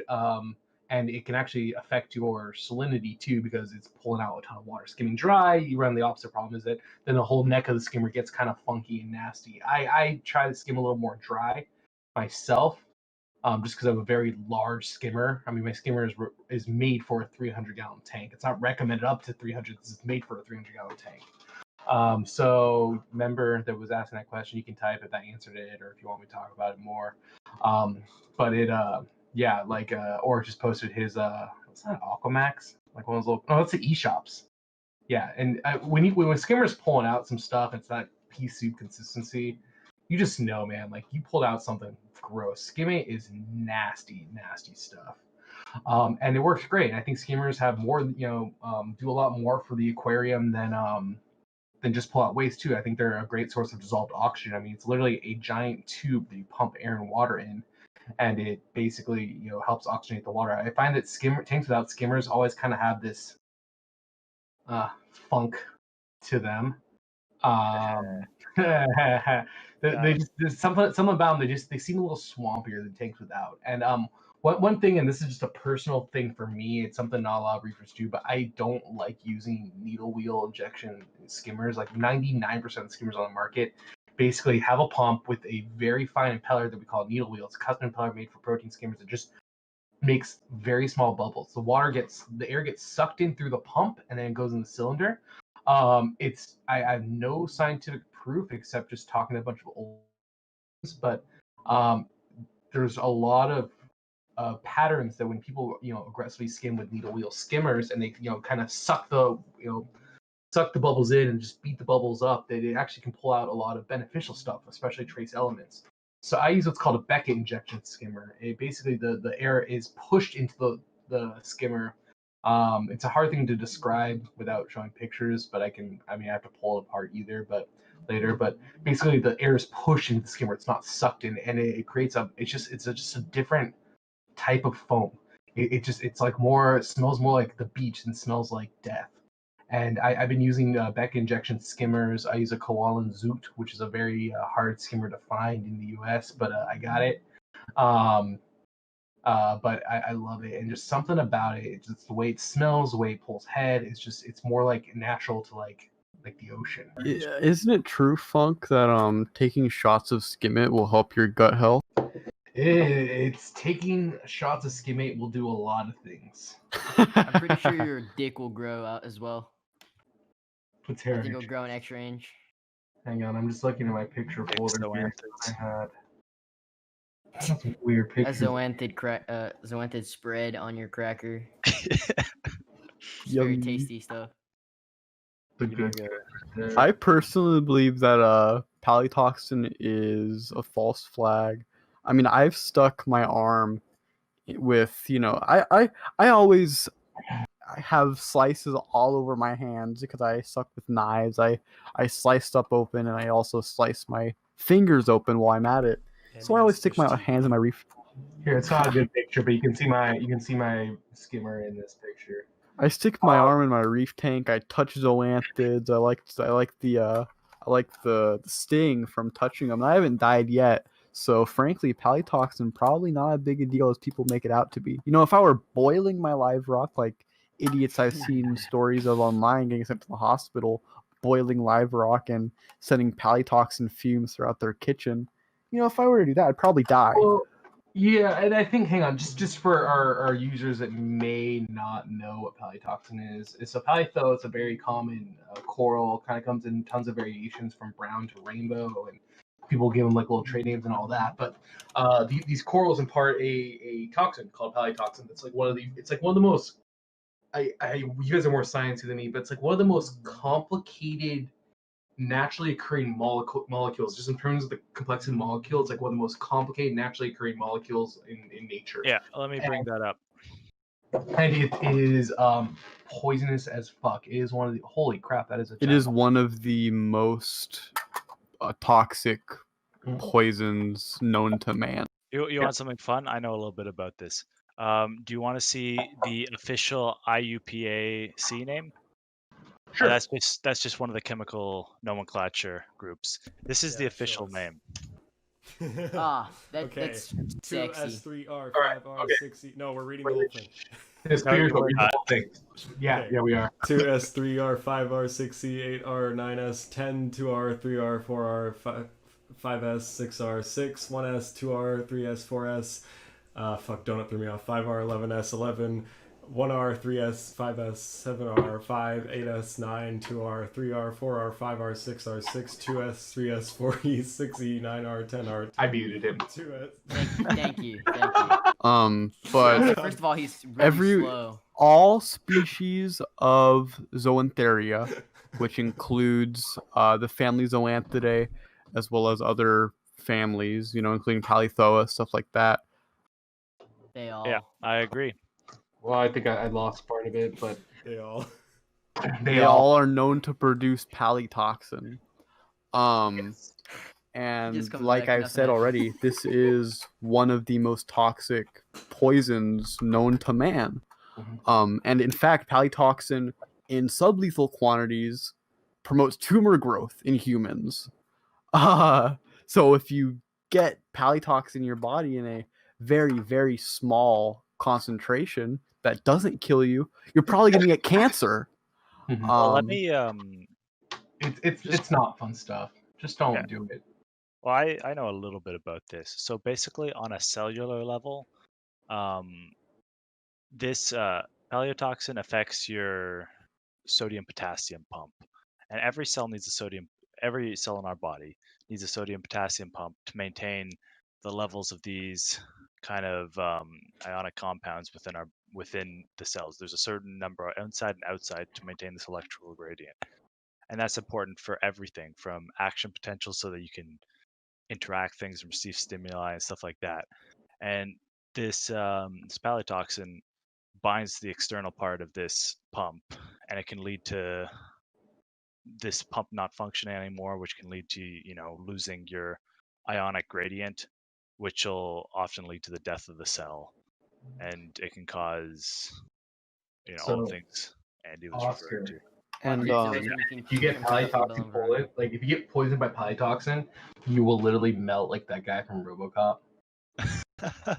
Well, it can cause hemolysis and complete destruction of these cells and everything. It's not something you want to do. A lot of these sodium channels and these sodium potassium pumps are kind of what the majority of the worst toxins do, like TTX targets voltage gated sodium channels and such. Yeah, See, but don't get why poisoned keep by it. zoas when you can keep Trincataflabellum veroni? See, that's my question. I don't know what that Talked is.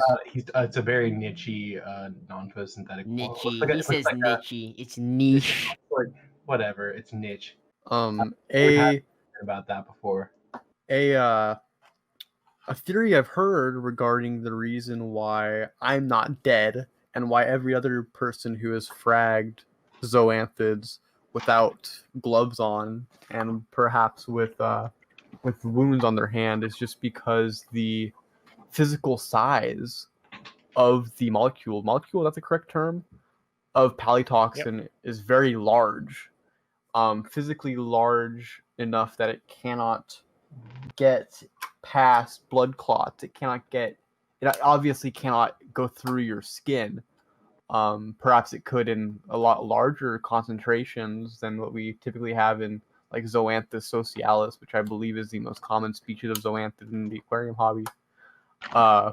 But that's what I've heard anyway, and I'm not dead yet, and I've fragged zoanthids. One thing to note is that there have been palytoxin poisons from people touching zoanthids, so I would advise you maybe not to do that, and I would also advise Don't not be Andy. telling our viewers to do that, because if they die, it is Andy's fault. Here at TCT, we do not recommend ingesting palytoxins. We do not recommend using palytoxins for any kind of enemas or cleaning. Guys, Actually, the 500 subscribers, and I will kill one of my viewers. my name is Funk, and welcome to TCT Jackass. Today we're going to be eating a Today- slice Funk's gonna of this batch of zoas. Today I'm going to eat a So fucking I have catfish. heard, for the record, I have heard of 2 situations where people have been hurt by palytoxin. I'm not saying not to take precautions. Take precautions. If you're fragging zoas, use gloves. Wash your hands. You However, got I've protection. heard of 2 situations in which people have gotten hurt from palytoxin in the aquarium hobby. That is boiling and fragging and having them squirt into your eye, because a lot of cnidarians, or at least the anemone type cnidarians, my apologies for not knowing the correct taxonomy for what I refer to as anemone types, God, that's can your squirt job. water. So squirting water into your eyeball, I've heard. I have a friend of a friend, for whatever that's worth, that has gone blind in an eye from getting squirted by a palythoas, and also from boiling. I know another way people have gotten palytoxin poisoning. Yeah. Eating improperly prepared parrotfish, a lot of these coral-dwelling species. I heard a story of someone in Hawaii who had a near-fatal poisoning case from eating parrotfish. So what do these fish have in them that makes them immune to this poison?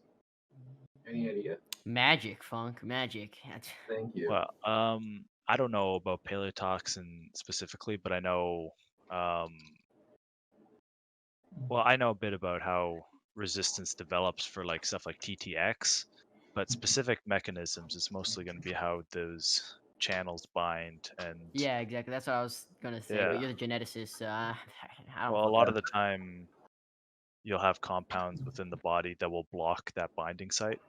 Will it if like you have something neutralize else. it? In quotes? It's not that it's neutralizing the poison, it's just it's making it so that it's not affecting your cells. If you have something else binding to those sites, it can't bind there and cause problems. And you'll see in a lot of species, this kind of resistance can rapidly evolve or devolve in different populations. Like in, if you look at a lot on the west coast, a lot of salamander species. A lot of salamander species produce TTX, and a lot don't. And you'll find that a lot of the snake species in those areas will have different levels of TTX resistance depending on the toxicity of those Huh. newts that are around them. For the record, the LD50, which is the toxic dose for 50% of the population, for palytoxin, just to give you an idea of how toxic this is in humans, is estimated to be potentially as low as 2.3 micrograms of palytoxin in the bloodstream. And So there's no antidote that we really yeah, have. there's no antidote. There's no Yeah, antivenom so to my- palytoxin. You will die. Yeah, so maybe stop being such a fucking nonce, Andy, and wear some fucking gloves. I will say this as someone that's done like pretty intense coral propagation. Whenever I'd fragment zoas, and I would do it with like a bandsaw. Yeah, that's what I used. I used a bandsaw. And just cut the rock.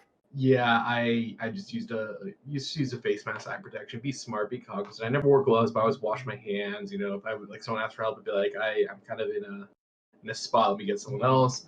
Never had issue. Now there are a lot. I mean, it's actually made major news. There was a family, I think in England a few years ago, that boiled live rock and killed their dogs and the whole family at the hospital. So, just generally speaking, don't mess with palythos. Be smart with palythos. Don't touch them. Don't frag them. I think some people blow it up into proportion, but truth is we don't know.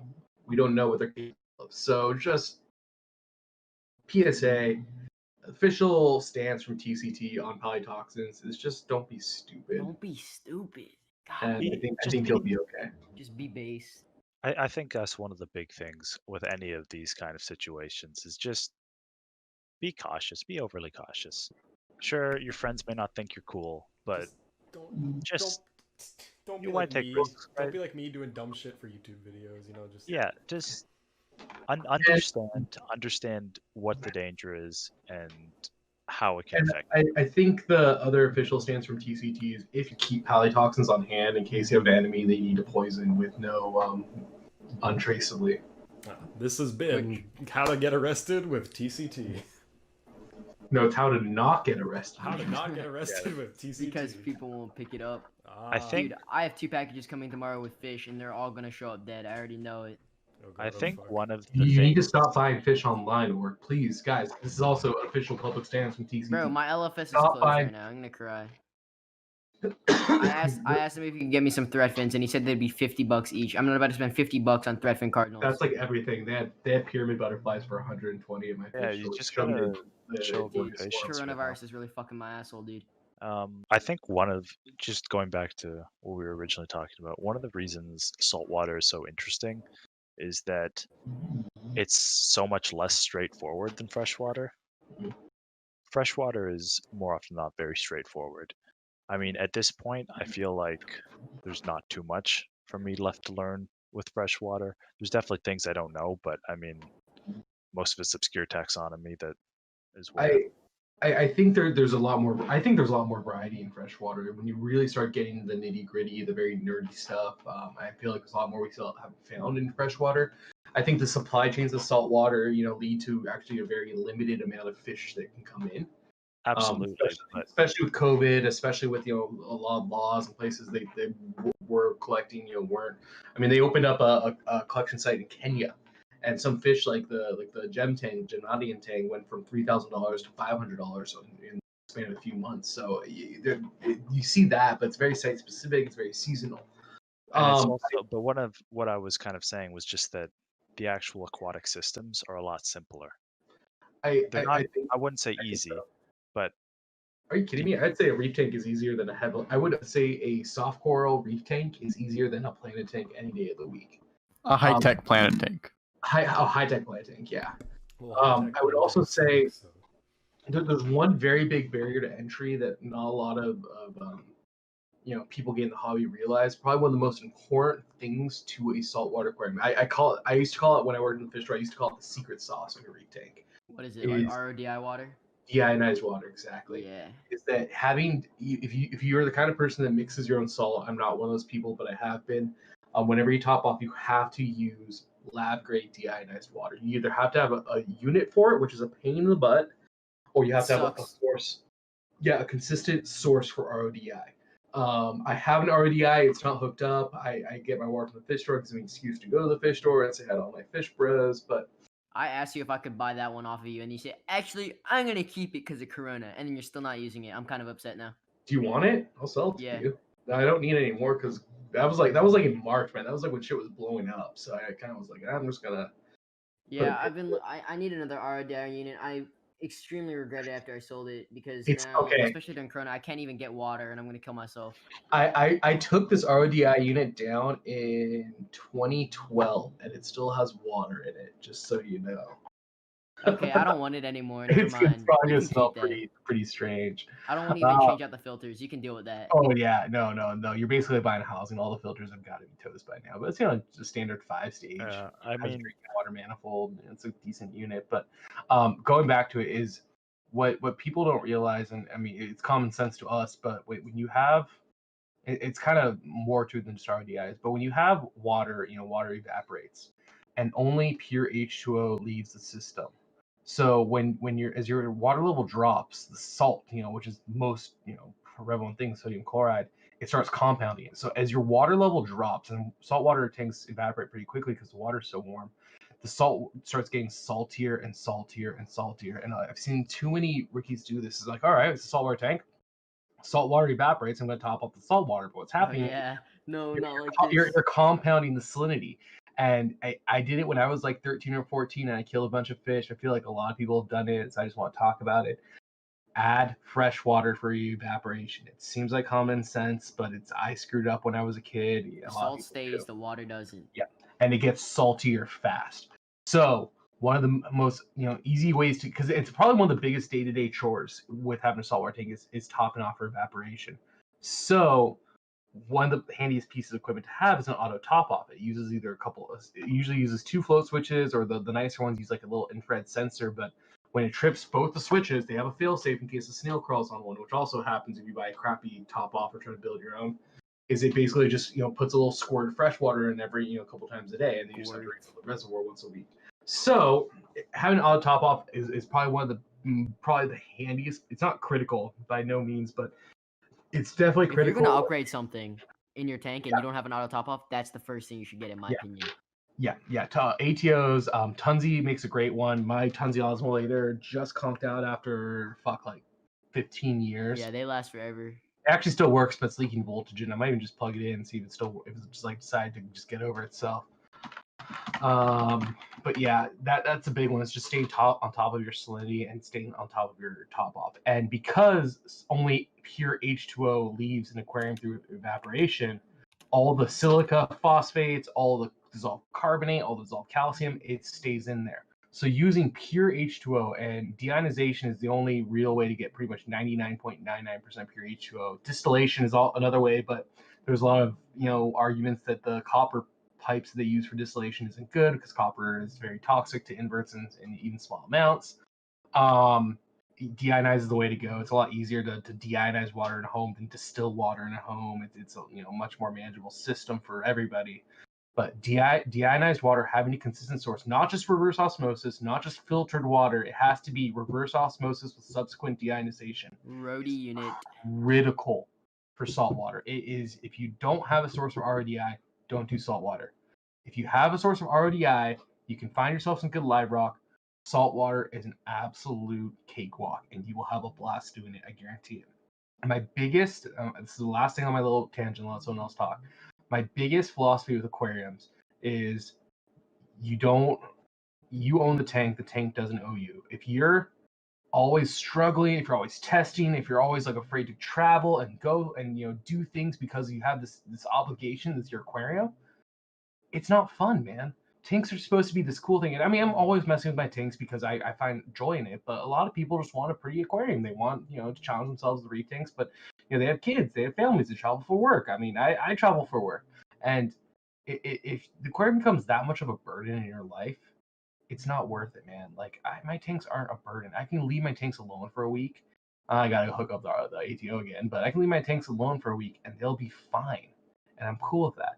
And I can deal with other things in my life and just not put any effort in my tank for a week or two and just let the glass get dirty and the skimmer get dirty, and nothing bad's gonna happen. And then I just spend a couple hours on a Sunday and get it all back to par. But with reef tanks, and people see these very extravagant reef tanks with all these gizmos and gadgets and stuff, and some of it does not make your life easier. Some of it makes your life a lot more complicated. When you have something like an Apex on a reef tank, Apex is a controller. It's made to be like a brain for your tank. It just means more things in line to fail. is that I step back and I used to get heat for this working in a place where I was selling aquarium equipment for a living. Is go analog, baby, man. Like when you have just a couple pumps hooked up, the most complicated thing on your tank might be like some fancy LEDs that do like thunderstorms or an auto top off.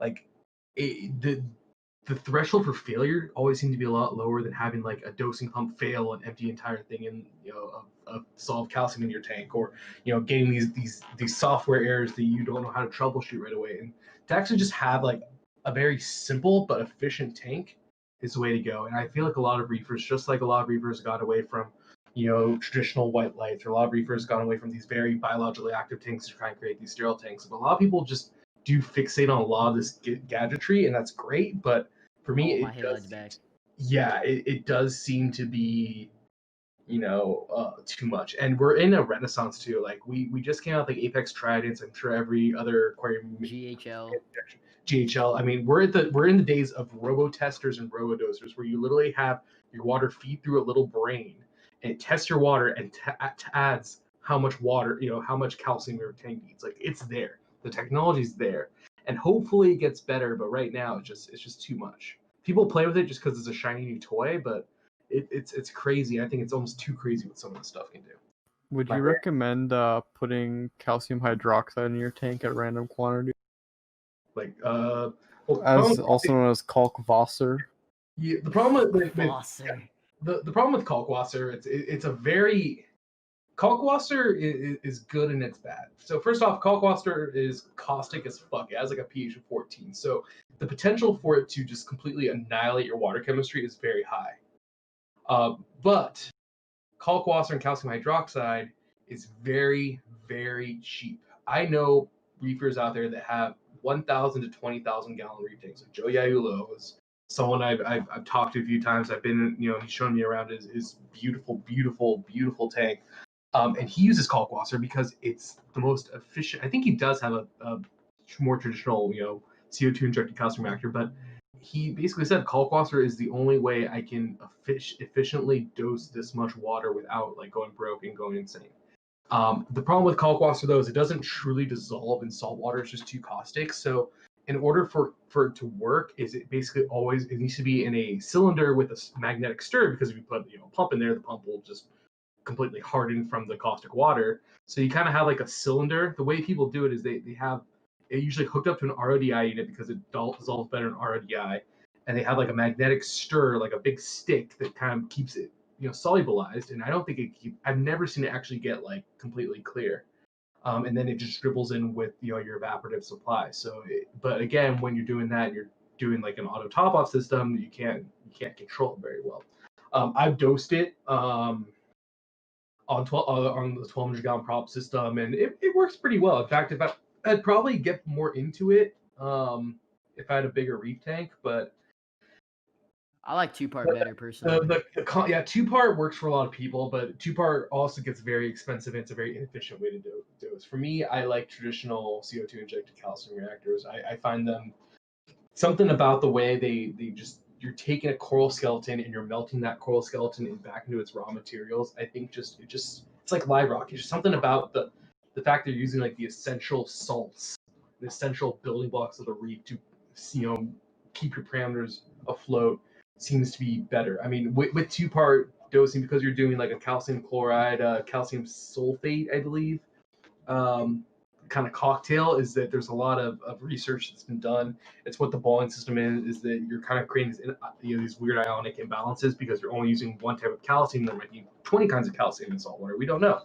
So the Balling system basically is using a liquid carbonate additive, a liquid calcium additive, a liquid magnesium additive, and then a NaCl-free salt. So it's basically your salt water, your natural seawater with all of the salt taken out. So it has all your 70 different trace elements and all that. I used Balling from Tropic Marin, the like Dr. Hans Balling, like the OG one. I had a horrible time with it. It killed coral for me. I did it to the T, did it on a dosing pump, did it on my old Libra, and it was one of the biggest regrets. My biggest regret in SPS reef keeping was I had a chance to buy a brand new Vertex Libra, which was like the top of the line dosing pump like 7 or 8 years ago, or buying a Vertex calcium reactor. Vertex calcium reactor was more expensive and starting up, but I feel like my entire path with my zeolite and my SPS tank would have been completely different if I went with the calcium reactor direction. I don't know. 2-part works fine for me. I use it now. I don't even test. I found an expired sulfur calcium kit in my garage. I checked my stuff and it was good. And so I've been using Bionic, but I feel like if I was going to go more into a more demanding path in the hobby, I'd probably go back to the calcium reactor. They just work the best. They're just fucking expensive. Again, buy once, cry once. And the other thing with the calcium reactor, assuming you set it up properly, and just like everything else, there's more guardrails. People use peristaltic pumps from now to kind of add like an extra piece of technology to kind of keep the water stable. Calcium reactors, they're buy once, cry once. The only thing you're really buying for upkeep is new media, maybe once or twice a year, and new CO2, which is a negligible cost. Except you can't get CO2 right now because of COVID. That is something the fish stores are running into. All their plant tanks are starting to look like shit because they can't keep gas in them. But calcium reactors, once you set it up and style it in, and you have it on a pH controller, and I used to use just standalone Milwaukee pH controllers. Do not ever have them hooked up to an Apex. Once they're rock and rolling, they are pretty much autopilot. You don't have to touch them at all for 6 months. And in 6 months, once the media is kind of starting to look a little funky, you just clean them out, replace them, get the flow dialed in, get the CO2, check your alkalinity and calcium maybe for a week or so, and then you're set and forget. So calcium reactors are very plug and play once they're going. They are expensive, but you only have to buy them once. So what about so you don't like the RODI filtration systems, but I'm sure a lot of people here can't really get RODI very easily. So They're just very inefficient. They like Orc said, they do make a lot of wastewater. I mean, a very well set up machine at best will do like 2 to 1 wastewater to clean. So they will jack up your water bill, especially if you use them a lot. In Southern California, our water is so abysmal from the tap that the filters tend to go stale really quick. The filters aren't cheap, so your 5-stage unit usually has 2 sediments, 1 micron. Those are about $10 each. 1 RO, which is about $50 each, and 1 deionization resin, which is about $30. So that's 30 plus 50 plus 30. So that's 60. That's $110 every 3 to 6 months just to replace the filters. So they are expensive. They're a pain in the ass to replace, especially the RO cylinders. Usually those you get a little more mileage out of, depending on how much you use it. But yeah, they're just kind of kind of a hassle. In fact, if I had a big tank and I didn't have a fish store with a source of water, I'd seriously reconsider keeping a big saltwater tank if I lived somewhere without RODI. I think they're that much of a hassle. Again, if it's not fun and it's just a pain in my ass, I'm not going to do it. Then you can use the wastewater for your African cichlid tank. You can do that, or you can use it to water your plants, or there's other Or things. just to drink in general. Yeah. It's basically just drinking water. You're also not supposed to just chime in. Do not drink deionized water. It's Yeah. I mean, fine. It's fine every now and then, but if you drink nothing but DI water like my parents did for some reason, my dad is a doctor, it can cause permanent kidney damage. Too clean.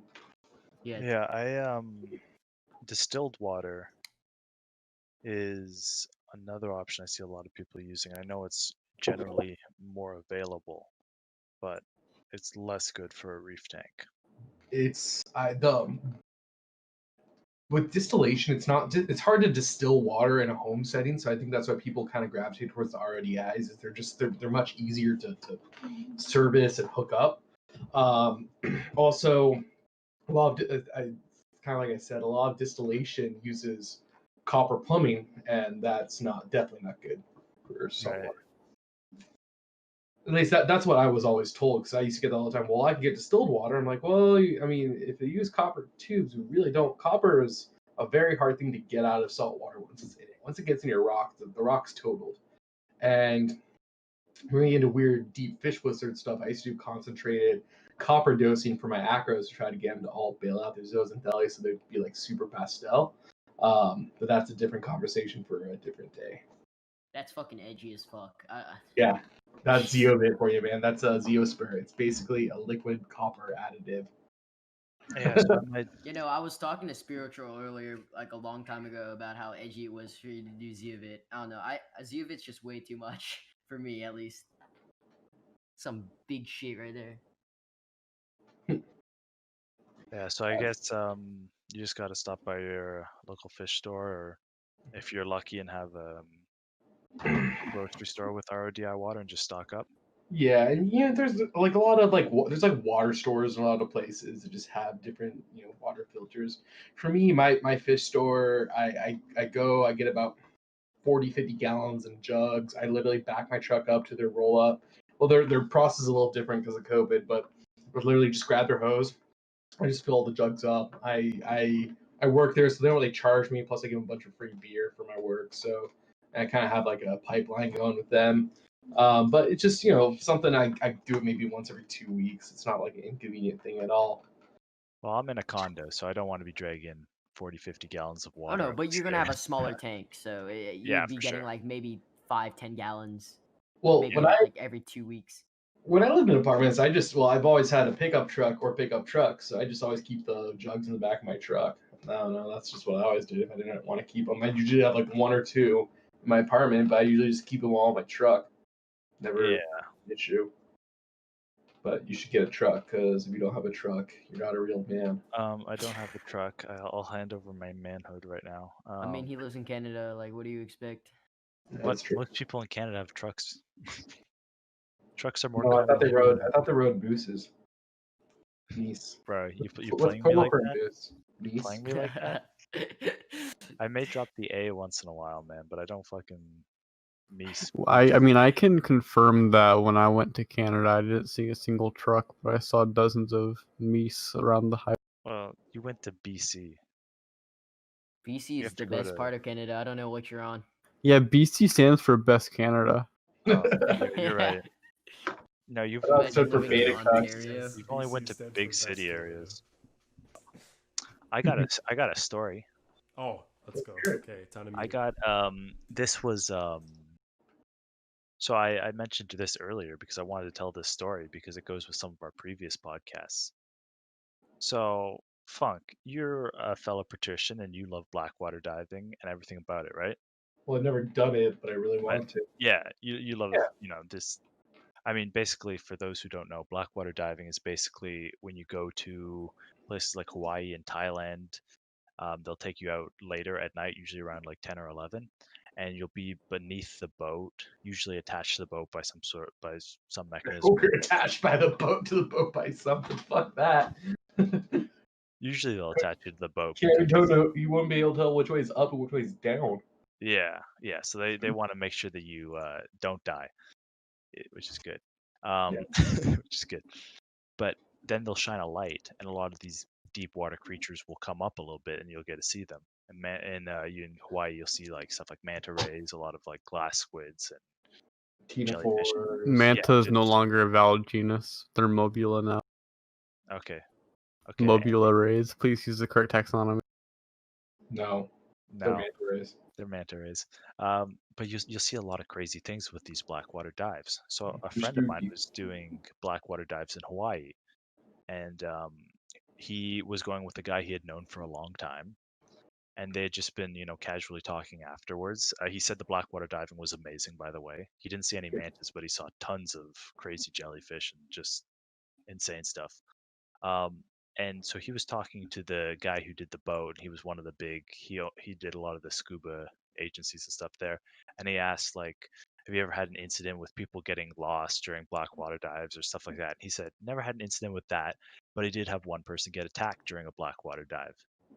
And generally, you'd think it's a very safe thing because a lot of these deep water organisms are not at all large and they don't attack in the slightest. But basically, what happened was on one of his blackwater dives, he had a 40-year-old man with him. His 40-year-old man was kind of like or mid 40s, something like that. He was an intermediate diver, so he wasn't at the highest level, but he also wasn't incompetent. And they were doing the blackwater dive, and everything's going perfectly. And this guy feels a sharp pain on his right thigh, and he looks quickly, and he starts thrashing around, grabbing at it, and he sees kind of a snake-like thing slither off. So, Oh, I know what it is. oh yeah, he panics. He signals his buddy, and they head back onto the boat. So they bring out a flashlight and start looking at this thigh, and they notice that there's almost like a semicircle carved out of his wetsuit, but it broke the skin a little bit, but it didn't go all the way through because he was quick about shaking it off. And there are not many creatures that you would find that would do something like this, because it's not something like a lamprey or anything like that, because that's just not how they bite. There's only one animal that can make a bite like that, and that, my friend, is the cookie cutter shark. Yeah, see, Funk I guessed just it. posted it. Yeah, I had no idea. I thought they were like super deep water. they're very deep water, but sometimes during these dives they'll start to come up. They'll come up at night, and because he had shaken it off quick, it didn't go in deep or anything, but it carved that wetsuit. And I think he was wearing a 5 mil or 3 to 5 mil at the time. I mean, it's just crazy story, you know. That's You don't hear any other stories of being attacked by a cookie cutter shark of all creatures. And he's entered a special club that I'm also a member of. Is the odds of being attacked by a shark? There's some shit like they say you're like supposed to get struck by lightning twice, more likely to get struck by lightning twice than be attacked by a shark. But that guy has joined the club, and I have been unironically bitten and attacked by sharks like 10 times. So, welcome to the pantheon of shark attack survivors. Granted, these sharks that attacked me weren't very big, but it's still a shark attack I survived. I am a proud triggerfish attack survivor. I was brutally pecked at by a triggerfish that then lost interest and swam away. It didn't even come close to breaching the wetsuit, but Well, they hurt, man. They have You the know, I watched the movie Jaws as a kid. You know, I didn't watch it when it came out. I'm not 40 years I never old. heard of it. But I watched it as a kid, and I thought, wow, you know, I can never go in the ocean. I'm gonna get attacked by a shark if I go in the ocean. Since then, I've been in the ocean many times. I haven't been attacked by a shark. Never seen a shark. I don't even know if there are sharks. So that also reminds me of a story. It's a story about my wife. I'm gonna say I guess she'll probably never listen to this. But once I gaslit my wife and convinced her that narwhals didn't exist, and I was like, "Have you ever actually seen a picture of a narwhal? Like, have you actually seen one in captivity?" And like, I was just going on for like 20 minutes. I was like, "They're extinct. They don't exist. It's like unicorn." But yeah, at the end of it, she was like, "I think you're right." I was like, "No, I'm just fucking with you." That was cold. There's nothing I love more than fucking with my girlfriend when it comes to stuff that I know so much about that she doesn't know so much about, and just fucking convincing her of random bullshit. Because I'm real good at using that straight face and convincing her to fucking the weirdest bullshit. You ever seen a picture of a baby narwhal? You notice how they don't have the tusk? It's because as they age, the tusk is a modified tooth that carves in a spiral pattern through their skull and through their head. It's horrendous. Talk about how cute baby narwhals are. Speaking of narwhals, strange prehistoric creature that I bet a lot of you guys don't know about. It's called, I'm gonna butcher this name, but it's called Odebenoceps or something like that. Here, I'm gonna type you. Let me type it out, because I am one of those people who learns a lot of my names for these creatures from reading rather than. Odobenotops. Yeah, and it's basically it's similar to. Yeah, it's like a weird narwhal manatee walrus. I love it. But what's strange is that it has one tusk that's way larger on one size. Wait, I didn't even realize that. What the heck? Whoa. It's like a walrus. But yeah. like, why is one long and one short? So my assumption would be that these tusks are for fighting each other for the right to mate and all, but perhaps like a fiddler crab kind of thing. Yeah, maybe. See, with them facing back that way, they're probably less of a nuisance than something like a narwhal's tusk. But I mean, how crazy is that? I love them. That's all. That's my only takeaway from this. Is that I really Love. like this animal. One word. One tusk can get up to 4 feet long. The other one gets like 9 inches No, long. could have, but now they're not. And they say, Oh, are they extinct? yeah, These are ancient. Oh, these are Oscar, ancient. what- So- so the last two podcasts have just reminded me that I just like that there's so much cooler shit before our time. Bro, I am an Wait, ancient wait. mammals nerd. I have an answer, or at least this is what's speculated. Is they say that the tusks were too brittle to be used in combat, but they believe that the long tusk was used for like digging through mud and searching. And sifting. That And if makes they had too long tusks, they wouldn't be able to get in, so they kind of turn their head to one side. That's kind of that's cute. Yeah, Now we're left with narwhals. Fuck narwhals.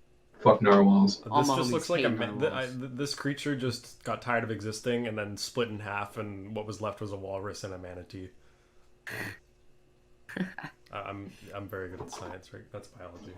That's how No, really, it's probably the thing from oh my god, what was that? What was that book? They turned it into a TV show. The Terror. What was the thing from the Terror? Oscar, you seen the Terror? What was the name of it? I don't remember. Well, first off, you should watch the Terror. It's a great show. It's I right haven't up your seen alley. it all the way through. I think I've seen like 2 episodes. The Toonbach. The Toonbach. Like the polar bear monster demon thing. Honestly, prehistoric animals were the coolest because prehistoric whales were so much more Chad. Basilosaurus, dude. It's like an orca, but it's fucking giant. I mean, like, come on. Just eating smaller whales and shit. Like, look at this motherfucker. Man, I wish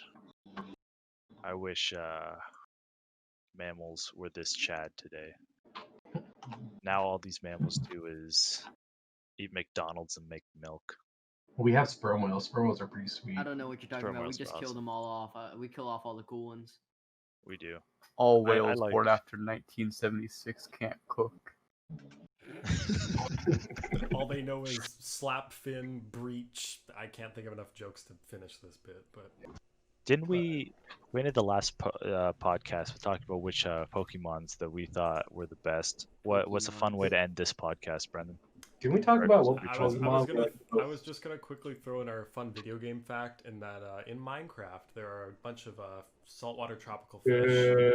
Fuck off. Boo. Boo. Boo. Okay, Boo. fine. Fuck you. I already was see just- too much I was just gonna say Minecraft, that there's man. fucking like bubblegum betas, and I thought that was really funny. What I really want is I want Subnautica in VR. That Dude, way fun- we would. Dude, crazy fish Easter egg. There are fish in Subnautica. There are fish in Subnautica, but So Subnautica is the first game that's made me scream like a little fucking bitch with headphones on. Because you have falafel. Endless Ocean 2, the best game of all time. Or play I don't know if you ever talked. Have you ever played Abzu? It's like this like little like indie game you beat in like 2 hours. Dude, that game is Oh, yeah. fucking I haven't comfy as played shit. it, but it's on my wish Oh, list. Abzu is cool. Abzu is so much fun. Wow. But yeah, Subnautica legitimately made me shit my pants. Like I was fucking terrified by that game. If no one here has ever tried Subnautica, please wear a diaper, put on headphones, play it loud as shit, and just start swimming to the open ocean as soon as you like turn on the game. The ocean is fucking scary. The ocean in that game is fucking scary. Well, in That game's in real life it is. In real life it's not that scary. It's just you know it's there, and odds are there won't be anything to come get you. But fucking Subnautica is open ocean with demons in it. there may not be things coming to get you in the ocean, but you don't know what's there. Like, sure, you can see the same thing, and there's some areas where you just know, but there's always something you don't know. Yeah, like you know? could just be hanging out, you see some fish swim by, and then suddenly Cthulhu's rising like below you. Oh, you know, dude. it's just how it goes. And there's some spooky shit in the ocean. Like colossal squid are spooky. Yeah. We've never Squid just freak me out in general, to be honest. Well, here, let me get you. I don't like Humboldt squid and anything larger than Humboldt that. squid are fucking. You have a reason to be scared of them. Anything Yeah, 'cause larger than it's, that just fucks with me too. So. I think giant squids are scarier than Colossals. just because they have the longer arms. They're more intimidating. Colossal squids, Yeah. fat mushroom. Like, look, dude, even if the squid was like just like hang, like there's that one video of the colossal squid just chilling. Like even that would freak me out. You know what the most terrifying shit is? Stories where you hear where a giant squid like is holding onto someone's boat and stopping it from moving and shit, and you're just like, what do I do now? It's just, you know. I don't know if Fine. that's ever happened because, like, think about it. In like It sounds modern like society, we've bullshit. never like how many times have we actually caught footage of a giant squid or claw squid? Like 3 times. So rare. Yeah. How did all these guys in their old wooden ships just get attacked by squids on the rig? Like Well, squids just mellowed out. squids There was just like a don't- peace treaty. Squids don't like wood, so that's actually what we. They just hate the wood chips, you know. Well, I know it's a lot of fishing boats actually bringing them up and stuff. Actually, you know, Hmm. Funk, think about it like this, okay? What looks cooler underwater, like a broken down like pirate ship, or like a shitty fucking like new age boat? Like I'd rather see a fucking wrecked pirate ship. So the squids are just decorating. That's all it is. They're just making aquarium It's like, decoration for their house. this ship will look great for my fucking scape. And then he just pulls it underwater. Squids are just down there like making like little like aquascapes and They keep humans actually. There's just little human societies kept by squids we don't know about. Like, God, I wish that was me. just imagine you're fishing and then you look over the side and you see this and you're just like, oh fuck. And then it pulls you down and puts it into his fucking aquascaped human tank.